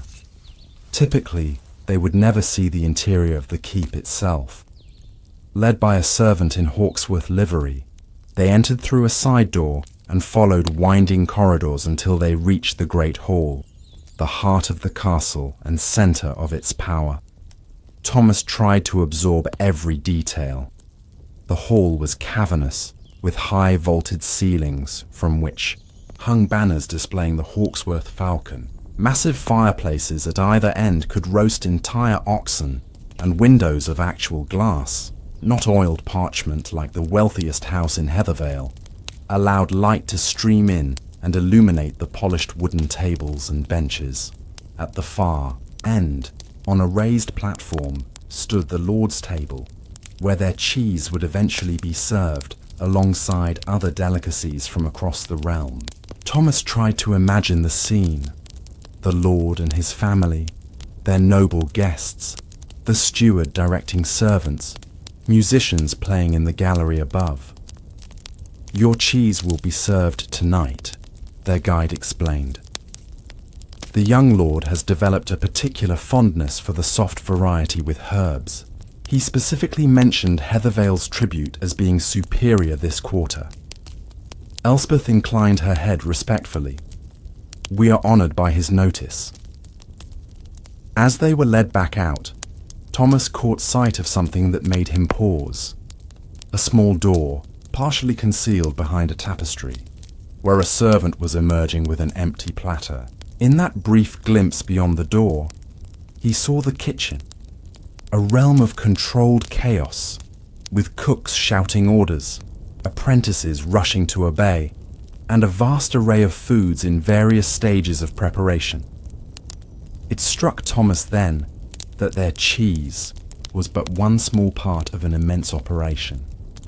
The castle consumed the products of countless villages and hamlets, fields and forests, rivers and coasts. And yet, without each of those contributions, the grand machine would falter. Their guide returned them to the courtyard, where they gathered their belongings for the journey home. As they passed back through the castle gates and into the town, Thomas felt both smaller and larger than before. Smaller in the face of the vast world that had opened before him, but larger in his understanding of his place within it. The return journey to Heathervale was filled with conversation as they compared observations and shared what they had learned. Harold had spoken with a mason who mentioned plans for repairs to the castle's western tower. Marjorie had exchanged recipes with a cook's assistant. Each brought back not just empty baskets, but new knowledge to share with those who had remained behind. As they crested the final hill and Heathervale came into view, small, humble, but achingly familiar, Thomas felt a surge of affection for his home that surprised him in its intensity. After seeing the grandeur of Castle Hawksworth, he had expected to find Heathervale diminished in his eyes. Instead, he saw it with new appreciation. The simple beauty of its setting, the honest industry of its inhabitants, and the deep roots that connected him to this place and these people. "The young lord may have his fine hall and glass windows," he said to his mother as they made their final approach, "but I doubt his bed is as comfortable as ours." Elspeth laughed. "A straw mattress shared with your siblings? I think he might disagree." "Perhaps," Thomas admitted. "But does he know every stone and tree around his home? Can he name each star as it appears in the evening sky? Does he have the satisfaction of seeing what his own hands have created?" "Those are wise observations for one so young," Elspeth said, regarding her son with quiet pride. "You've learned much from this journey." As they entered the hamlet, neighbours emerged from cottages to welcome them back, eager for news and accounts of their journey. The children clustered around Thomas, peppering him with questions about the castle, the lord, and the town. Even Elder Willem emerged from his cottage, leaning heavily on his staff, to hear their report. That evening, as the hamlet gathered once, more to share a meal and listen to the travellers' tales, Thomas found himself at the centre of attention, a position both uncomfortable and oddly satisfying. He described the castle as best he could, trying to convey its size and splendour without making their own homes seem inadequate by comparison. "And they specifically praised Heathervale's cheese?" Elder Willem asked, his roomy eyes brightening with pride. "The young lord himself," Harold confirmed, "said it was superior to all others this quarter." A murmur of satisfaction ran through the gathered villagers. Though they might never set foot in Castle Hawksworth's great hall, a part of their labour and skill would. It was a tenuous connection to the wider world, but a connection nonetheless. Later, as the family settled into their cottage for the night, Lily asked sleepily, "Will I get to go to the castle someday, like Thomas?" "When you're older," Elspeth promised. "Each of you will have your turn to make the journey. And will our cheese always be the best?" Wynne wanted to know. Thomas answered before his mother could. "It will, if we continue to care for our goats with patience and milk them with gentle hands. If we remember that even the smallest task is important when creating something of value." Elspeth looked at her son with surprise and newfound respect. The journey had changed him in subtle ways, not just in the knowledge he had gained, but in his understanding of their place in the world. He had seen beyond Heathervale without losing his appreciation for it. As the children drifted off to sleep, Elspeth remained awake, listening to the familiar night sounds of the hamlet, the distant bleat of goats, the soft hooting of an owl in the nearby woods, the rustle of wind through thatch. Simple sounds, humble sounds, but ones that had formed the backdrop to generations of her family's life in this place. The cycle would continue. Tomorrow they would rise with the sun, milk the goats, tend the garden, repair what needed mending. In 3 months' time, they would again craft their cheese for the tribute, and another group would make the journey to the castle. Lords might change, kings might fall, and distant wars might rage. But here in Heathervale, the rhythm remained, as constant as the seasons, as dependable as the soft white milk that sustained them all. The quiet persistence of ordinary life, Elspeth reflected, was perhaps its own kind of strength. Less visible than castle walls, less dramatic than the clash of armies, but no less significant in the complex tapestry of the world. Each small hamlet, each family tending their herds and crafting their cheese, was a thread in that tapestry. Remove enough threads, and even the grandest design would unravel. Outside, a light. Rain began to fall, pattering gently on the thatch overhead. Inside, warm and dry, Elspeth finally allowed herself to drift towards sleep, content in the knowledge that another quarter's obligation had been met, another cycle completed in the ancient dance between those who ruled and those who provided. In Sitana, the great hall of Castle Hawksworth, nobles might be feasting on Heathervale cheese at this very moment, savouring its flavour without thought for its origins. But here, in this small cottage, in this small hamlet, the true value of that cheese, not in silver or status, but in the continuity it represented, was understood in the marrow of their bones. And so, the seasons turned, the goats gave milk, the cheese was made, and the world, for all its complexity and conflict, maintained at least this one small corner of quiet harmony.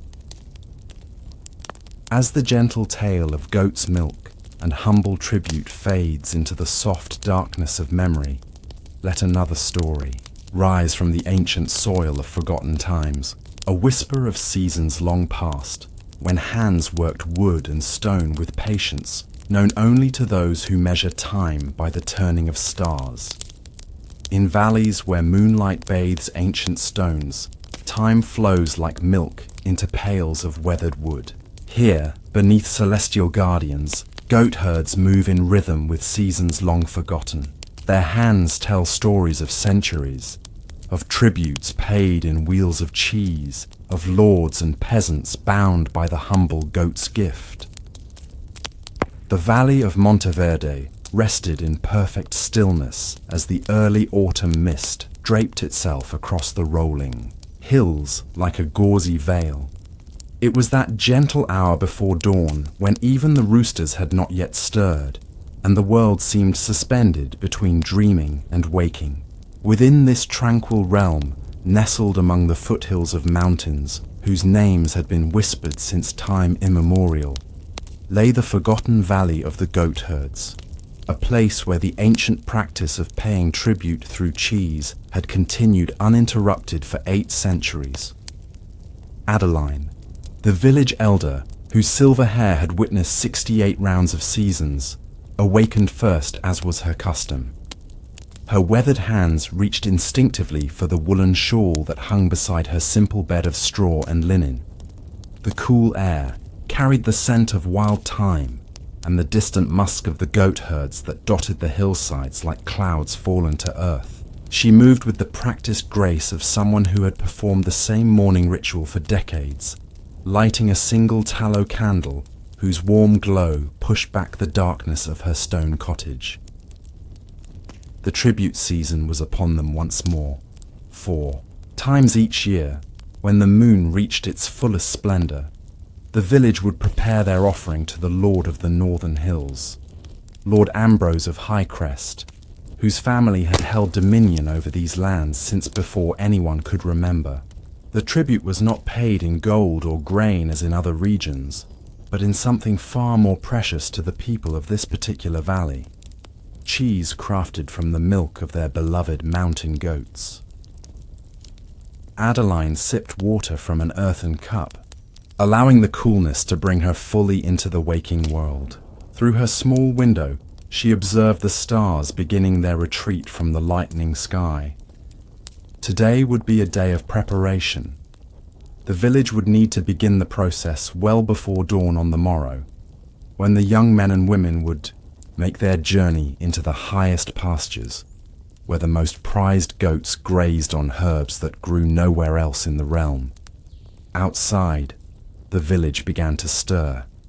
Smoke curled from stone chimneys as families kindled their morning fires. Children would soon be stretching in their beds of straw, reluctant to leave the warmth of their woolen blankets. The older children, however, knew what the day would bring and would rise eagerly, for they had important roles to play in the collection of tribute. From her cottage, Adeline could see the ancient oak that stood in the center of the village, a tree so old that stories claimed it had been planted by the first settlers who came to this valley 1,000 years ago.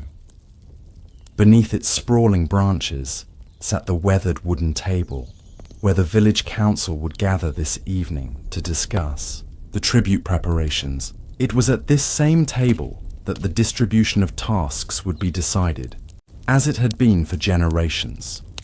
The tribute cheese was no ordinary creation. It required milk from specific goats, those that grazed on the mountainside herbs that imparted a distinct flavor found nowhere else in the kingdom. The process of making this cheese had been passed down through countless generations, each family guarding their particular secrets while contributing to the communal knowledge. Some families were known for their skill in curdling, others for their expertise in aging. Together, they created what was widely regarded as the finest cheese in all the land, a treasure worthy of lords and even kings. As the sun's first gentle rays began to paint the eastern sky in hues of amber and rose, Adeline stepped outside. The cobblestones beneath her feet were cool and slick with morning dew. She made her way slowly toward the village well, her joints stiff with the morning chill. The wooden bucket creaked as she lowered it into the darkness, the splash echoing upward when it reached the water below. While drawing water, she noticed young Thomas approaching with his herding staff in hand. At just 12 summers, he was already responsible for a small flock of the precious goats. His family had been goat herds for as long as anyone could remember, and the boy had an instinctive understanding of the animals that surpassed even some of the older herders. "Good morning, Elder Adeline," he said, his voice still carrying the softness of childhood. "The herbs on the eastern slope are ready for harvesting. I checked them yesterday, as you asked." Adeline smiled, the creases around, her eyes deepening. "Well done, Thomas. Will you gather the children after their morning meal? The herbs must be collected with the morning dew still upon them." The boy nodded, pride visible in his posture. This tribute season would be his first with significant responsibilities, a rite of passage in the community. He hurried off toward the pastures where his goats would be stirring, eager to begin their day of grazing. Adeline carried her bucket of water back to her cottage, where she would prepare a simple breakfast of oat porridge, sweetened with honey from the village's communal beehives. As she stirred the pot hanging over her small fire, she recited the ancient prayer that had been spoken over the tribute preparation for hundreds of years. Words in a language so old that their meaning was partly lost, though their rhythm and cadence remained a comfort to all who heard them. By mid-morning, the village hummed with activity. In the central square, wooden tables had been arranged in a circle, each family contributing to the preparations according to their traditional roles. The millers were responsible for grinding the herbs that would be fed to the goats in the final days before milking, enhancing the distinctive flavor of their milk. The coopers inspected and repaired the wooden churns and aging barrels. The shepherds, including young Thomas's family, checked their records kept on strips of bark, identifying which goats would be brought down from the high pastures for the tribute milking. In her role as elder, Adeline moved from table to table, offering guidance where needed, and ensuring that the ancient traditions were being properly observed. She paused at the herb table, where children sat cross-legged on woolen mats, carefully separating leaves from stems. Their small fingers were ideal for this delicate work, and they sang soft, lilting songs as they worked. Songs about the mountain goats and their sacred role in the village's history. The sun climbed higher in the sky, casting dappled shadows through the oak's sprawling branches. Mothers brought out bread and cheese for the midday meal, and workers paused briefly to eat together, sharing stories and laughter. This communal aspect of the tribute preparation was as important as the technical details. It reinforced the bonds of community that had sustained the village through wars, plagues, and the changing of lords and kingdoms. Elder Adeline called Martha, a woman in her 4th decade whose family specialized in the aging of the cheese. The cave temperatures have been unusually warm this season. Should we move the tribute wheels deeper into the mountain? Adeline considered this carefully. The aging caves, natural formations that extended deep into the mountains, had provided the perfect cool, damp environment for cheese making for countless generations. But the subtle balance could be disrupted by changes in the weather. Yes, she finally decided. Move them to the chamber beside the underground spring. The water's coolness will maintain the proper temperature. Such decisions were why an elder was needed, someone who had witnessed many seasons and could recall how similar challenges had been addressed in the past. As afternoon mellowed toward evening, attention turned to the preparation of the milking area. Though the actual tribute milking would not begin until after tomorrow's journey to the high pastures, the pavilion where it would take place needed to be cleansed and blessed. This structure, built of ancient timbers darkened with centuries of use, stood at the edge of the village. Its walls were open to allow the mountain breezes to flow through, but its roof provided protection from both rain and the direct heat of the sun. Inside the pavilion, stone basins that had been carved by ancestors, whose names were now forgotten, waited to receive the precious milk. These basins had never been moved, and the village had been built around them, a testament to their sacred importance. Young girls now scrubbed these basins with bundles of herbs and sand, removing any trace of dust or impurity. As they worked, the village musicians arrived with their instruments, simple wooden flutes, drums made from stretched goat skin, and stringed instruments whose music was said to please both the goats and the ancient spirits of the valley. They began to play, softly, practicing the traditional melodies that would accompany tomorrow's milking ceremony. The music was believed to make the goats give sweeter milk, though whether this was true or merely tradition was a question no one thought to ask. The afternoon air filled with the mingled scents of herbs, wood smoke, and the distinctive aroma of the cheeses already aging in the caves. Villagers moved with unhurried purpose, each task flowing into the next, with the natural rhythm of people whose lives had been shaped by this seasonal duty for countless generations. There was no haste, no urgency, only the steady progression of preparation guided by the accumulated wisdom of centuries. As shadows lengthened across the valley floor, the children were sent to gather firewood for the evening's council fire. This too was part of the tradition, the young ones collecting fallen branches from the edges of the forest, learning to identify which woods burned cleanest and which would create too much smoke. They returned with their arms full, carefully stacking the wood beside the great oak. Adeline watched them from her place at the herb table, where she was now instructing a young apprentice in the proper preparation of the curdling mixture. The recipe was never written down. Such knowledge was passed directly from elder to chosen successor, preserved through memory and practice rather than parchment. Adeline's own apprentice, 16-year-old Clara, showed remarkable aptitude for remembering the precise proportions and timings that would transform simple goat's milk into the renowned cheese of Monteverde. Not too much of the mountain sage, Adeline cautioned gently as Clara measured the dried herbs. It must balance with the sweetness of the clover.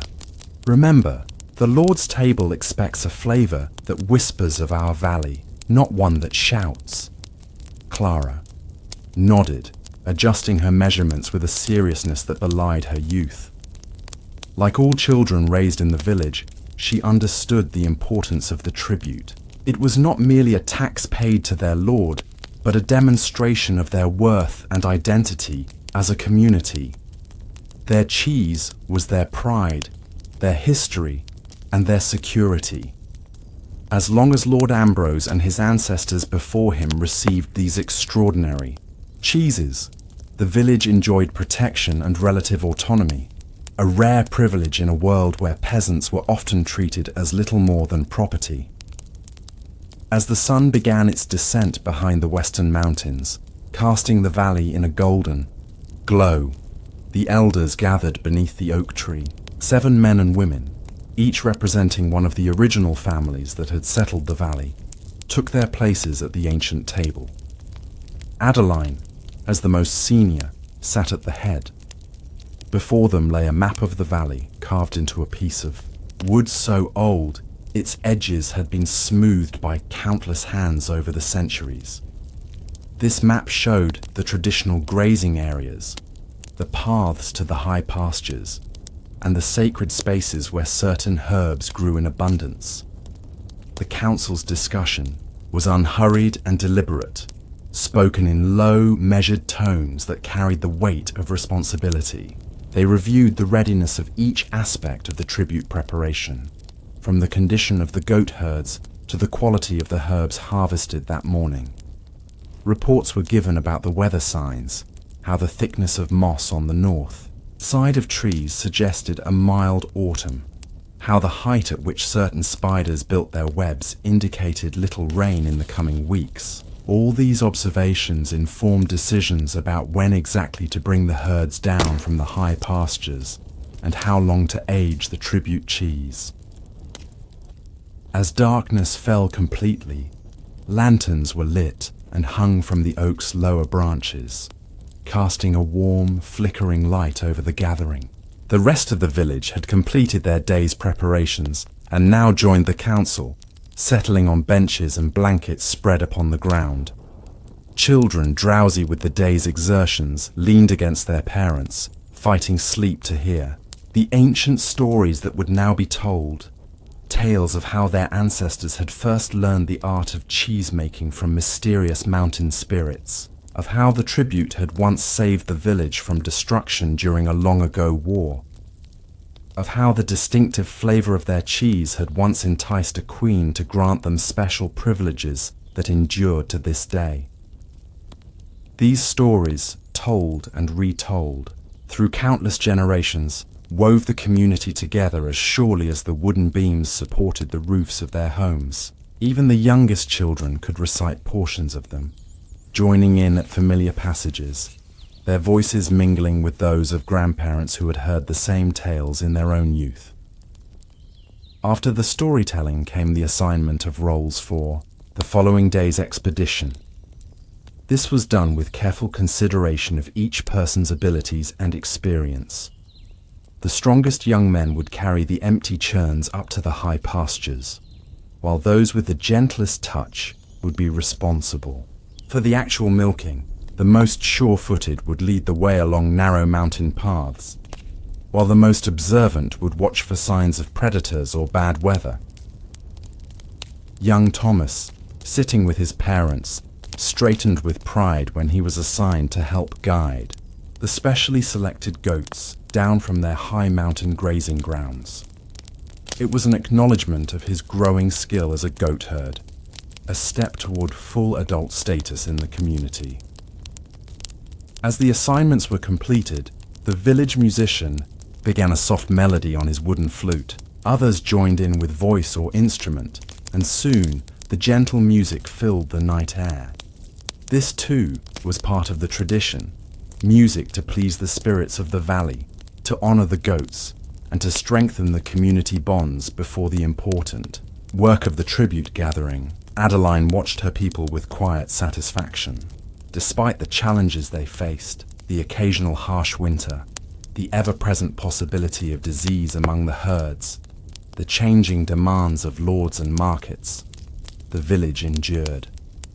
The traditions endured. The knowledge passed down from her grandparents' grandparents remained alive and vital in the hands and minds of the younger generation. As the evening gathering began to disperse, families returning to their homes to rest before tomorrow's early rising, Adeline remained seated beneath the oak. Clara stayed with her, as was proper for an apprentice. Together, they watched the stars emerge in the clear mountain sky, the same stars that had watched over countless tribute preparations before them. "Will you tell me again," Clara asked softly, "about the time when the king himself came to taste our cheese?" Adeline smiled, settling more comfortably on the wooden bench. This particular story was a favorite, one that reinforced the village's belief in the special quality of their craft. She began to speak, her voice low and melodious, recounting how a century earlier, King Aldrich IV had been travelling through his realm, and upon tasting the tribute cheese at Lord Ambrose's grandfather's table, had insisted on visiting the source of such extraordinary flavour. "The king arrived with 20 mounted knights," Adeline said, her eyes distant with the telling. Their armour gleamed in the summer sun, and the children of the village had never seen such splendour. But King Aldrich, for all his royal trappings, showed proper respect for our ways. He removed his jewelled crown before entering the milking pavilion, acknowledging the sacred nature of the process. Clara listened raptly, though she had heard the story many times before. This was how knowledge truly lived, not just in the practical instruction of cheese-making techniques, but in these stories that carried the why as well as the how, the meaning behind the methods. "The king watched an entire day's tribute preparation," Adeline continued. "From the morning milking to the evening blessing of the fresh curds. He spoke little, but observed everything. And when he finally tasted the fresh cheese, prepared as it had been for centuries, he closed his eyes in appreciation and declared that no finer food had ever graced his royal table.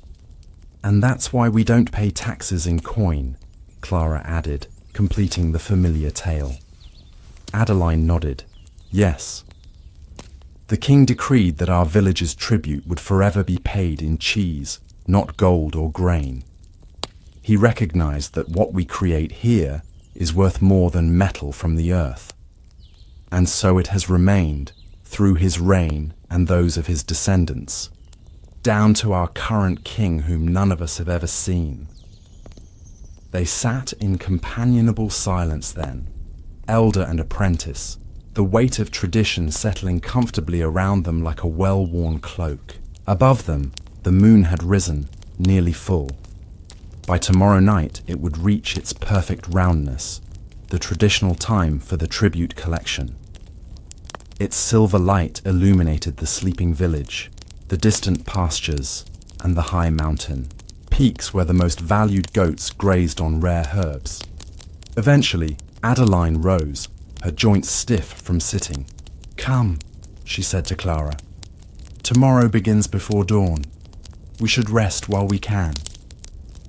They walked together through the quiet village, past darkened cottages where families already slept.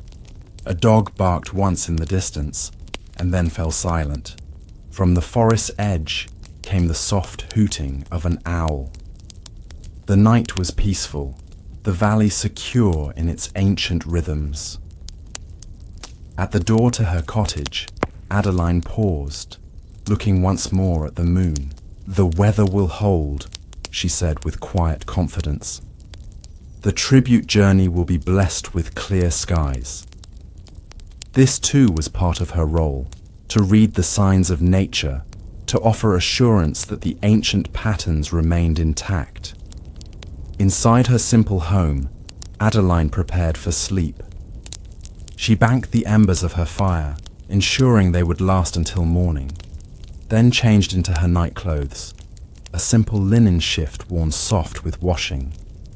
Before lying down on her straw-filled mattress, she knelt briefly in prayer, thanking the old gods and the new for the blessings of the day and asking for guidance in the tribute collection to come.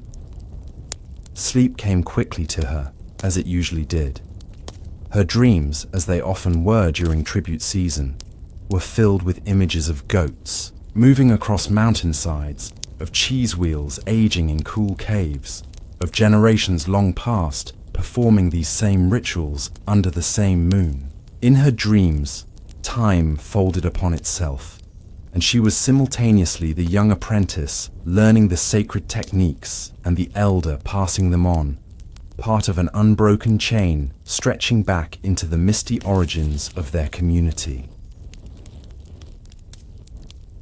The night passed peacefully over the village. Stars wheeled slowly across the sky. Nocturnal creatures went about their business in field and forest. The mountain streams continued their eternal journey downward, their soft gurgling a constant backdrop to the valley's sleep. The goats in their various pastures dozed, standing up or lying in companionable groups. Their extraordinary milk, the source of the village's identity and security, gradually accumulating for tomorrow's collection.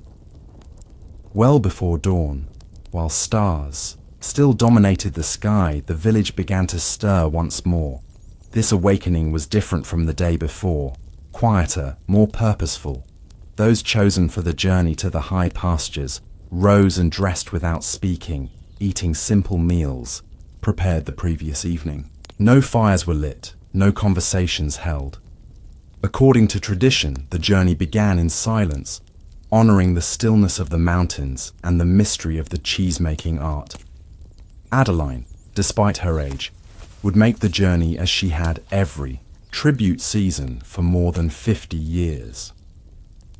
It was her responsibility to select the precise herbs that would be fed to the goats just before milking, a final enhancement to the already exceptional quality of their milk. She dressed warmly, for the high pastures would be cool, even if the day grew warm in the valley below.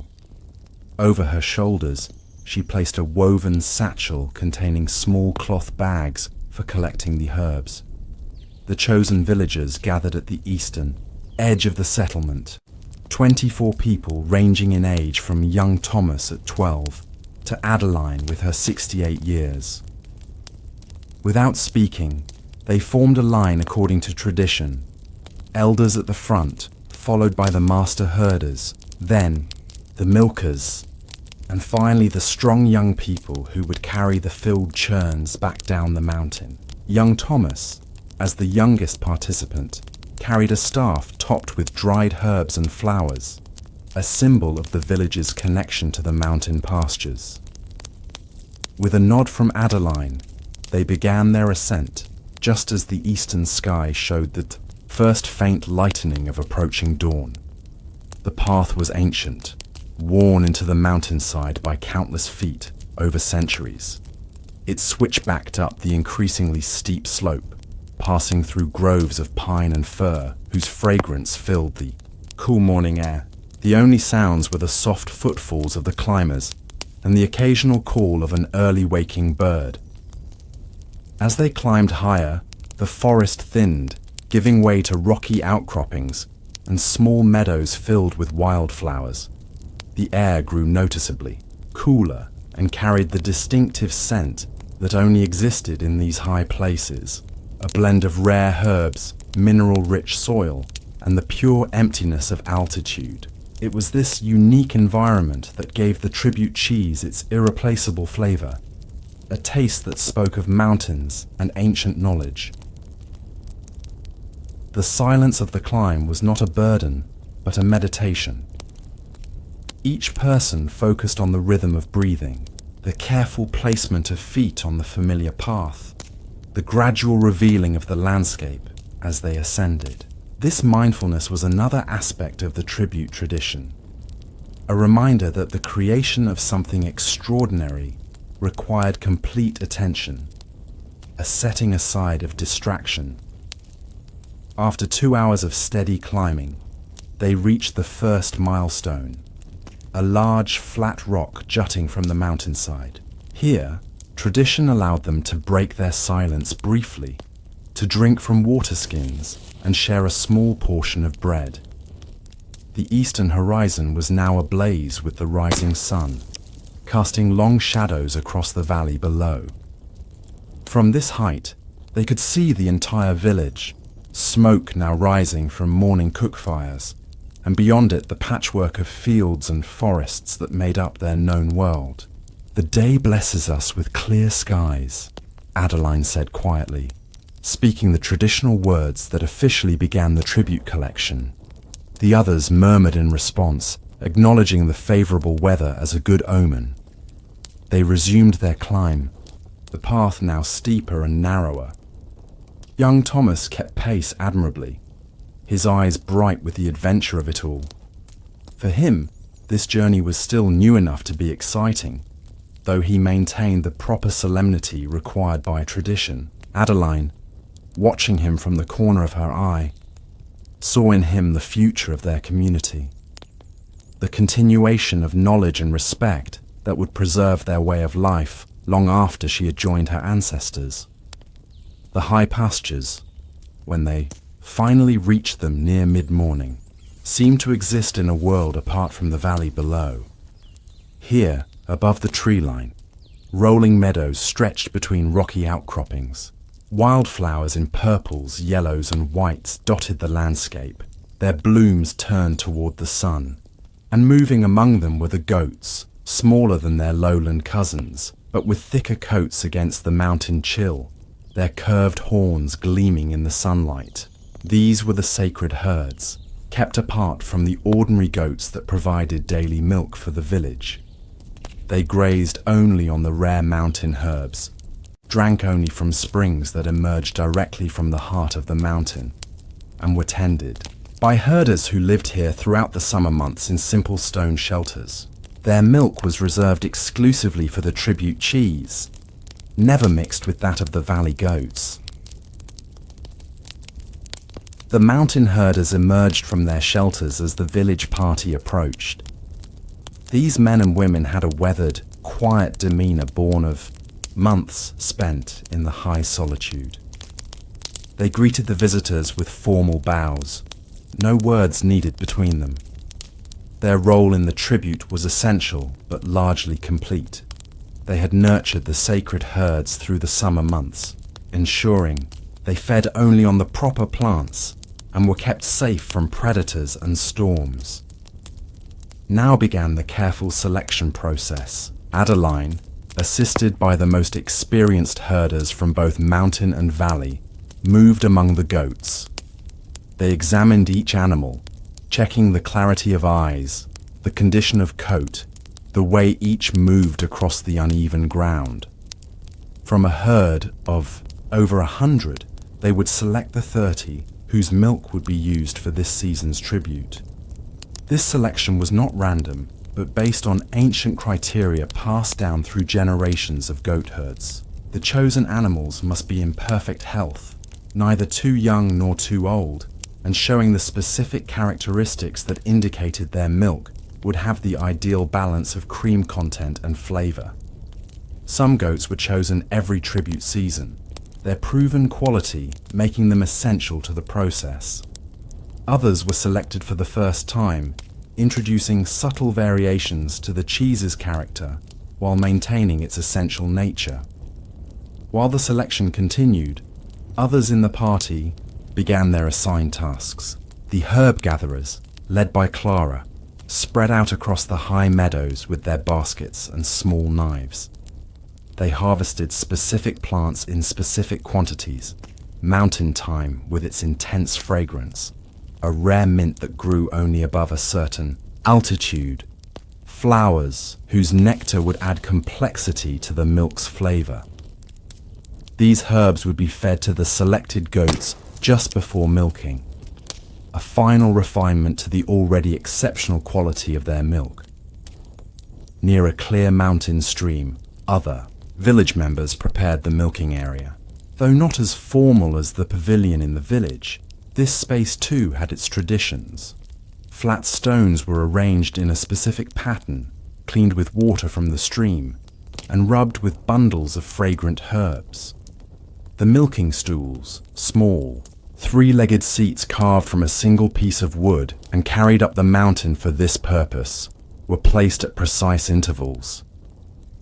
By midday, the selection was complete. 30 goats had been separated from the main herd and brought to a small meadow where they would graze on the freshly gathered herbs.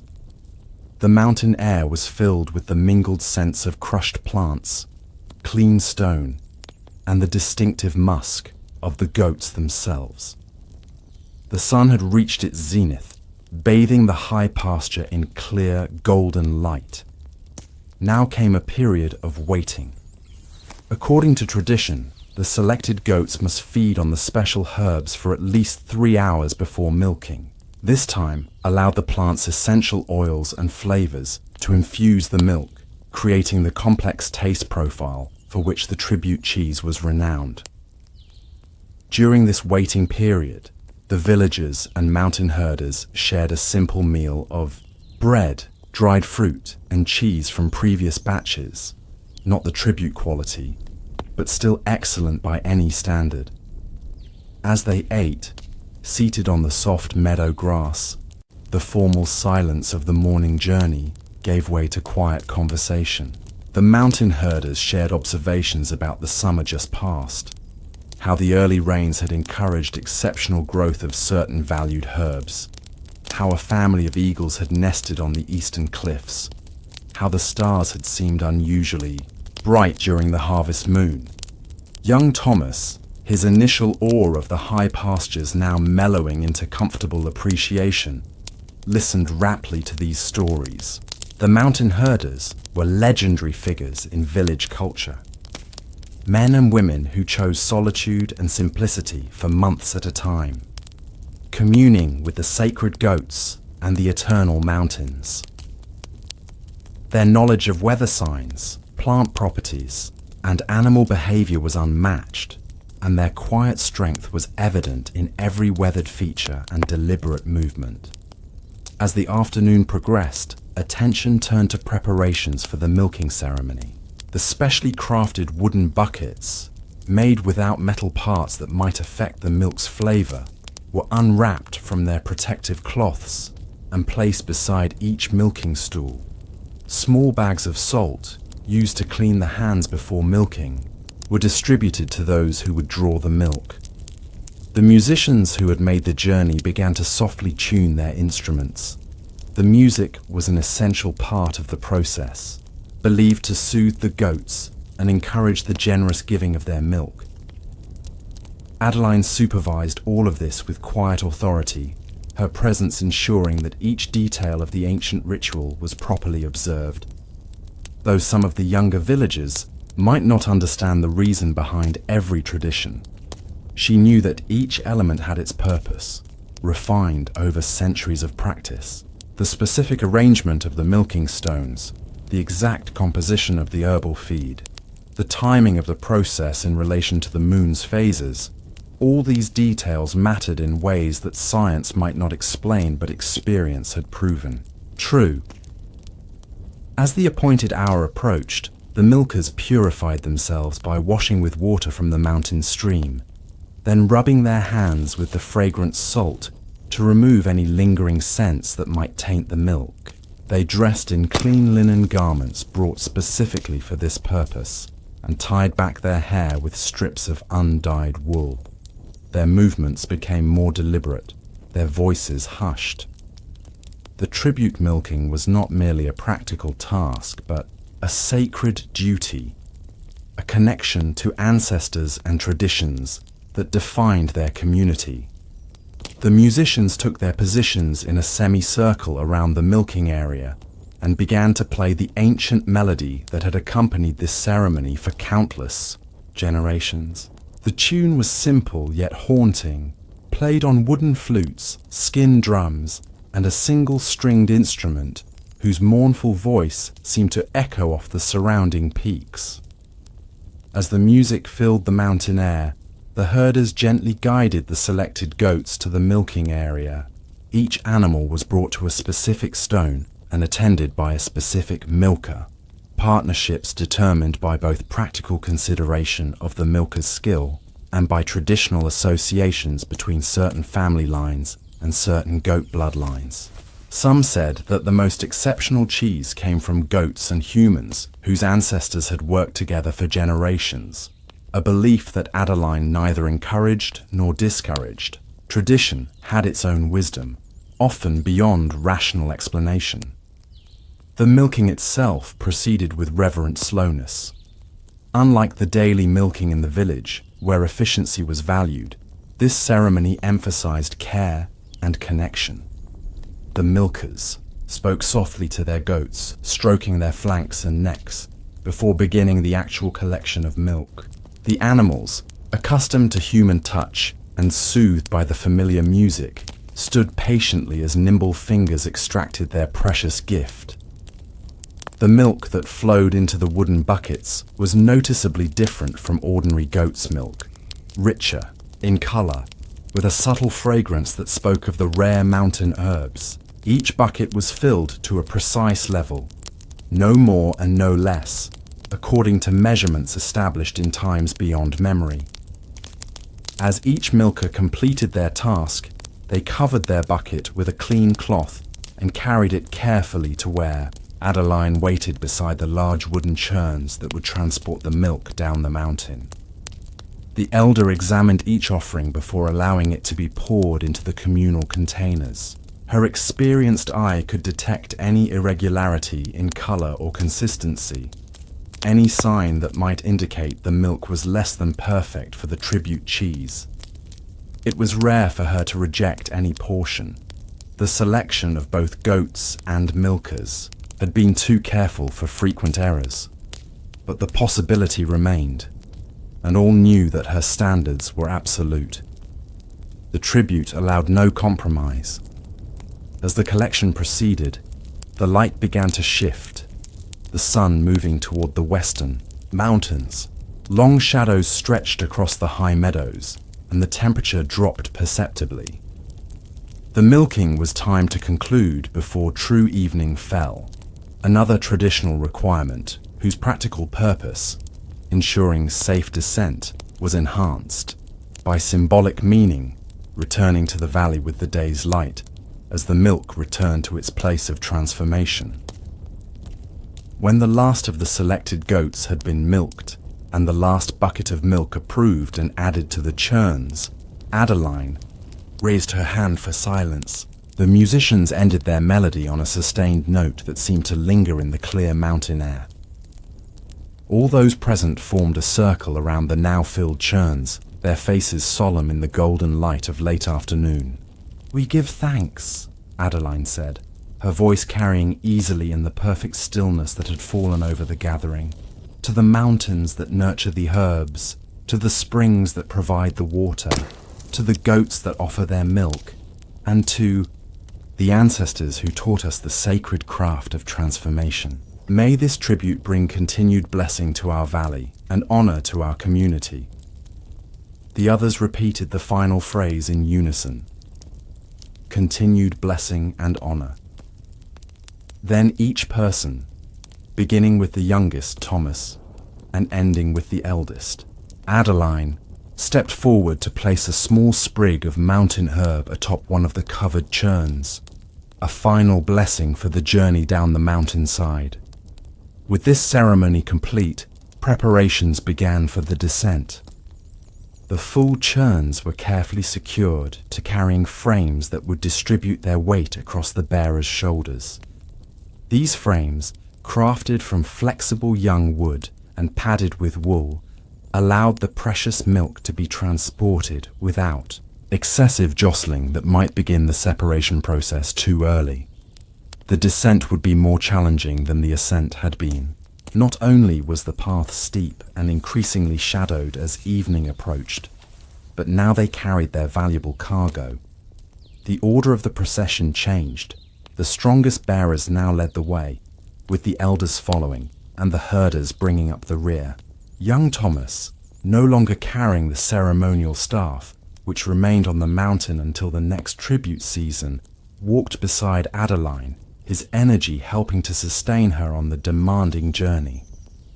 They moved in single file down the ancient path, each step placed with care on the familiar stones. As they descended through the thinning light, the temperature grew gradually warmer, and the scents changed from the austere clarity of the high pastures to the richer, more complex aromas of the forested slopes. Birds called their evening songs from invisible perches. Once, a deer watched their passing from a distant clearing, unalarmed by these humans who had traveled this way for countless seasons. The journey down took less time than the ascent had, but darkness was still gathering as they approached the valley floor. Ahead, they could see lights appearing in the village, not ordinary cooking fires, but the special torches that lined the path to the cheese-making pavilion, lit in anticipation of their return. These flames, fed with herbs that gave off fragrant smoke, would help purify the air around the milk during its transition from the mountain to the transformation space. As they emerged from the forest path onto the valley floor, the waiting villagers formed two lines, creating a corridor of welcoming faces. No one spoke. The silence of the tribute journey remained in effect until the milk had been safely delivered to the pavilion. But many smiled or placed hands over hearts in gestures of respect and gratitude for the successful completion of the mountain task. The procession moved through the village to the waiting pavilion. Inside, everything had been prepared according to ancient specifications. The large stone basins gleamed in the light of carefully placed lamps. Fires burned at precise distances, warming the space to the exact temperature required for the initial curdling. Tools of wood and clay, never metal, which would taint the flavor, were arranged on clean cloths, ready for the next phase of the process. With ceremonial care, the churns were placed on elevations beside the largest basin. Adeline stepped forward and removed the protective cloths, revealing the creamy surface of the gathered milk. She inhaled deeply, nodding with quiet satisfaction at the complex fragrance that rose from the liquid, a scent that carried within it the essence of the high mountain herbs, the clean air, the health of the sacred goats, and the careful handling of the milkers. Now came the moment of transition, when Adeline's most important role began. From a pouch worn around her neck, she withdrew a small amount of powder, the secret curdling agent whose composition was known only to the village elder.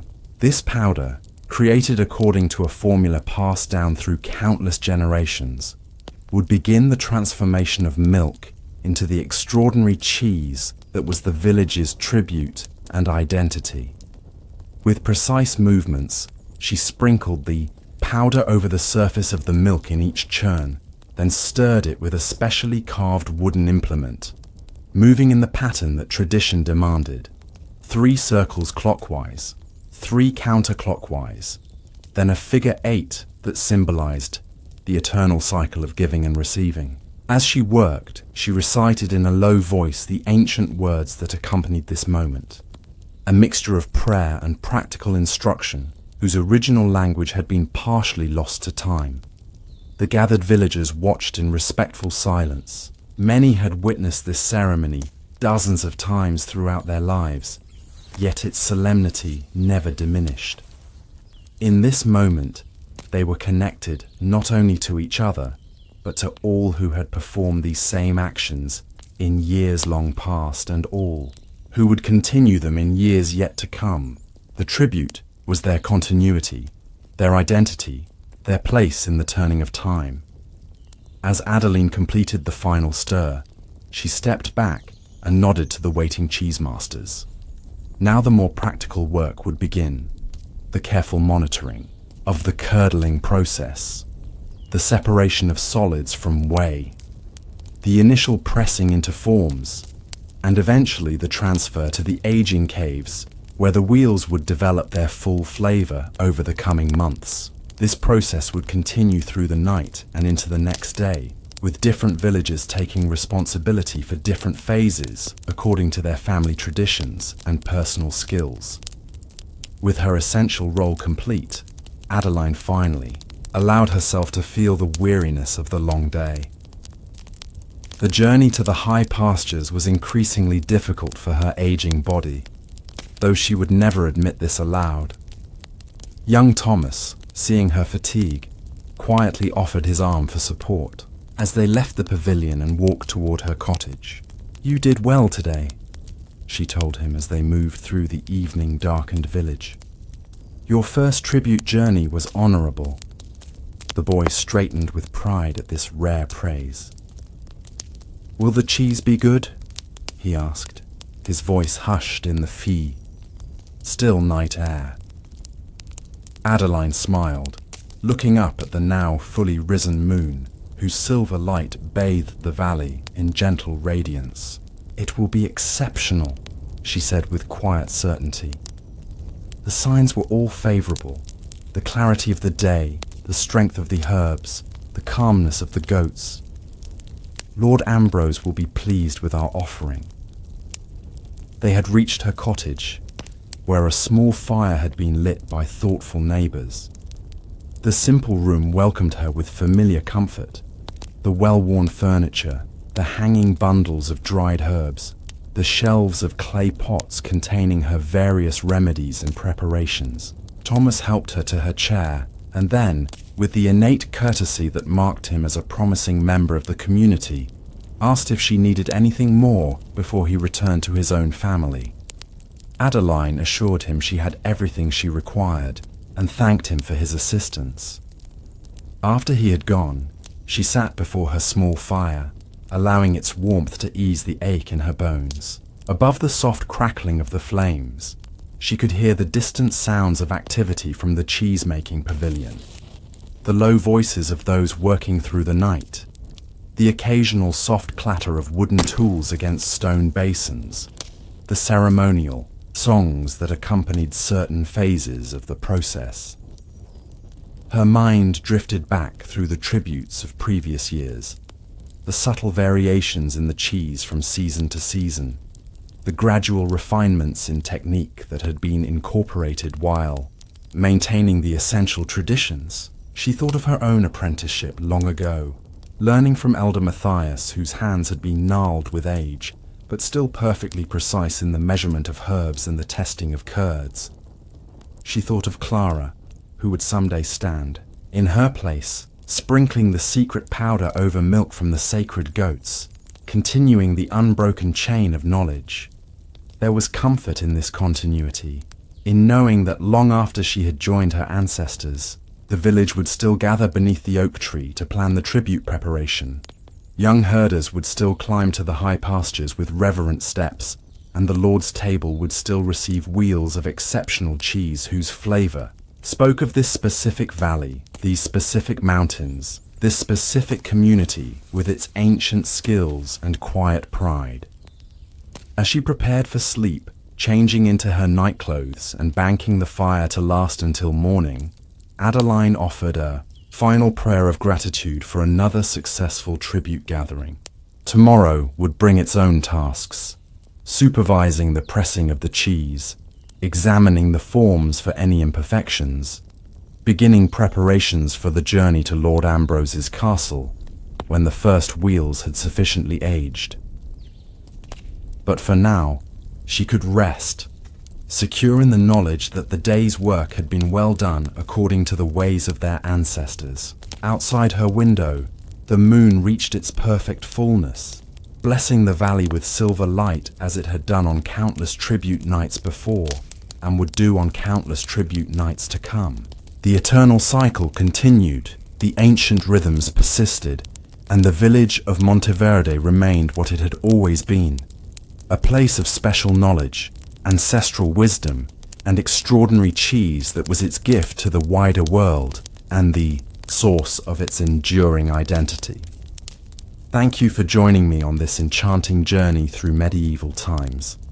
If you've enjoyed drifting off to sleep with these tales of ancient goat herds and their precious cheese, I'd be so grateful if you'd subscribe to our channel.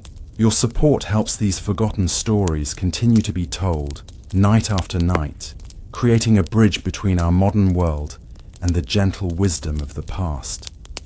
Until next time, may your dreams be as peaceful as a moonlit valley and as sweet as fresh goat's milk. Good night.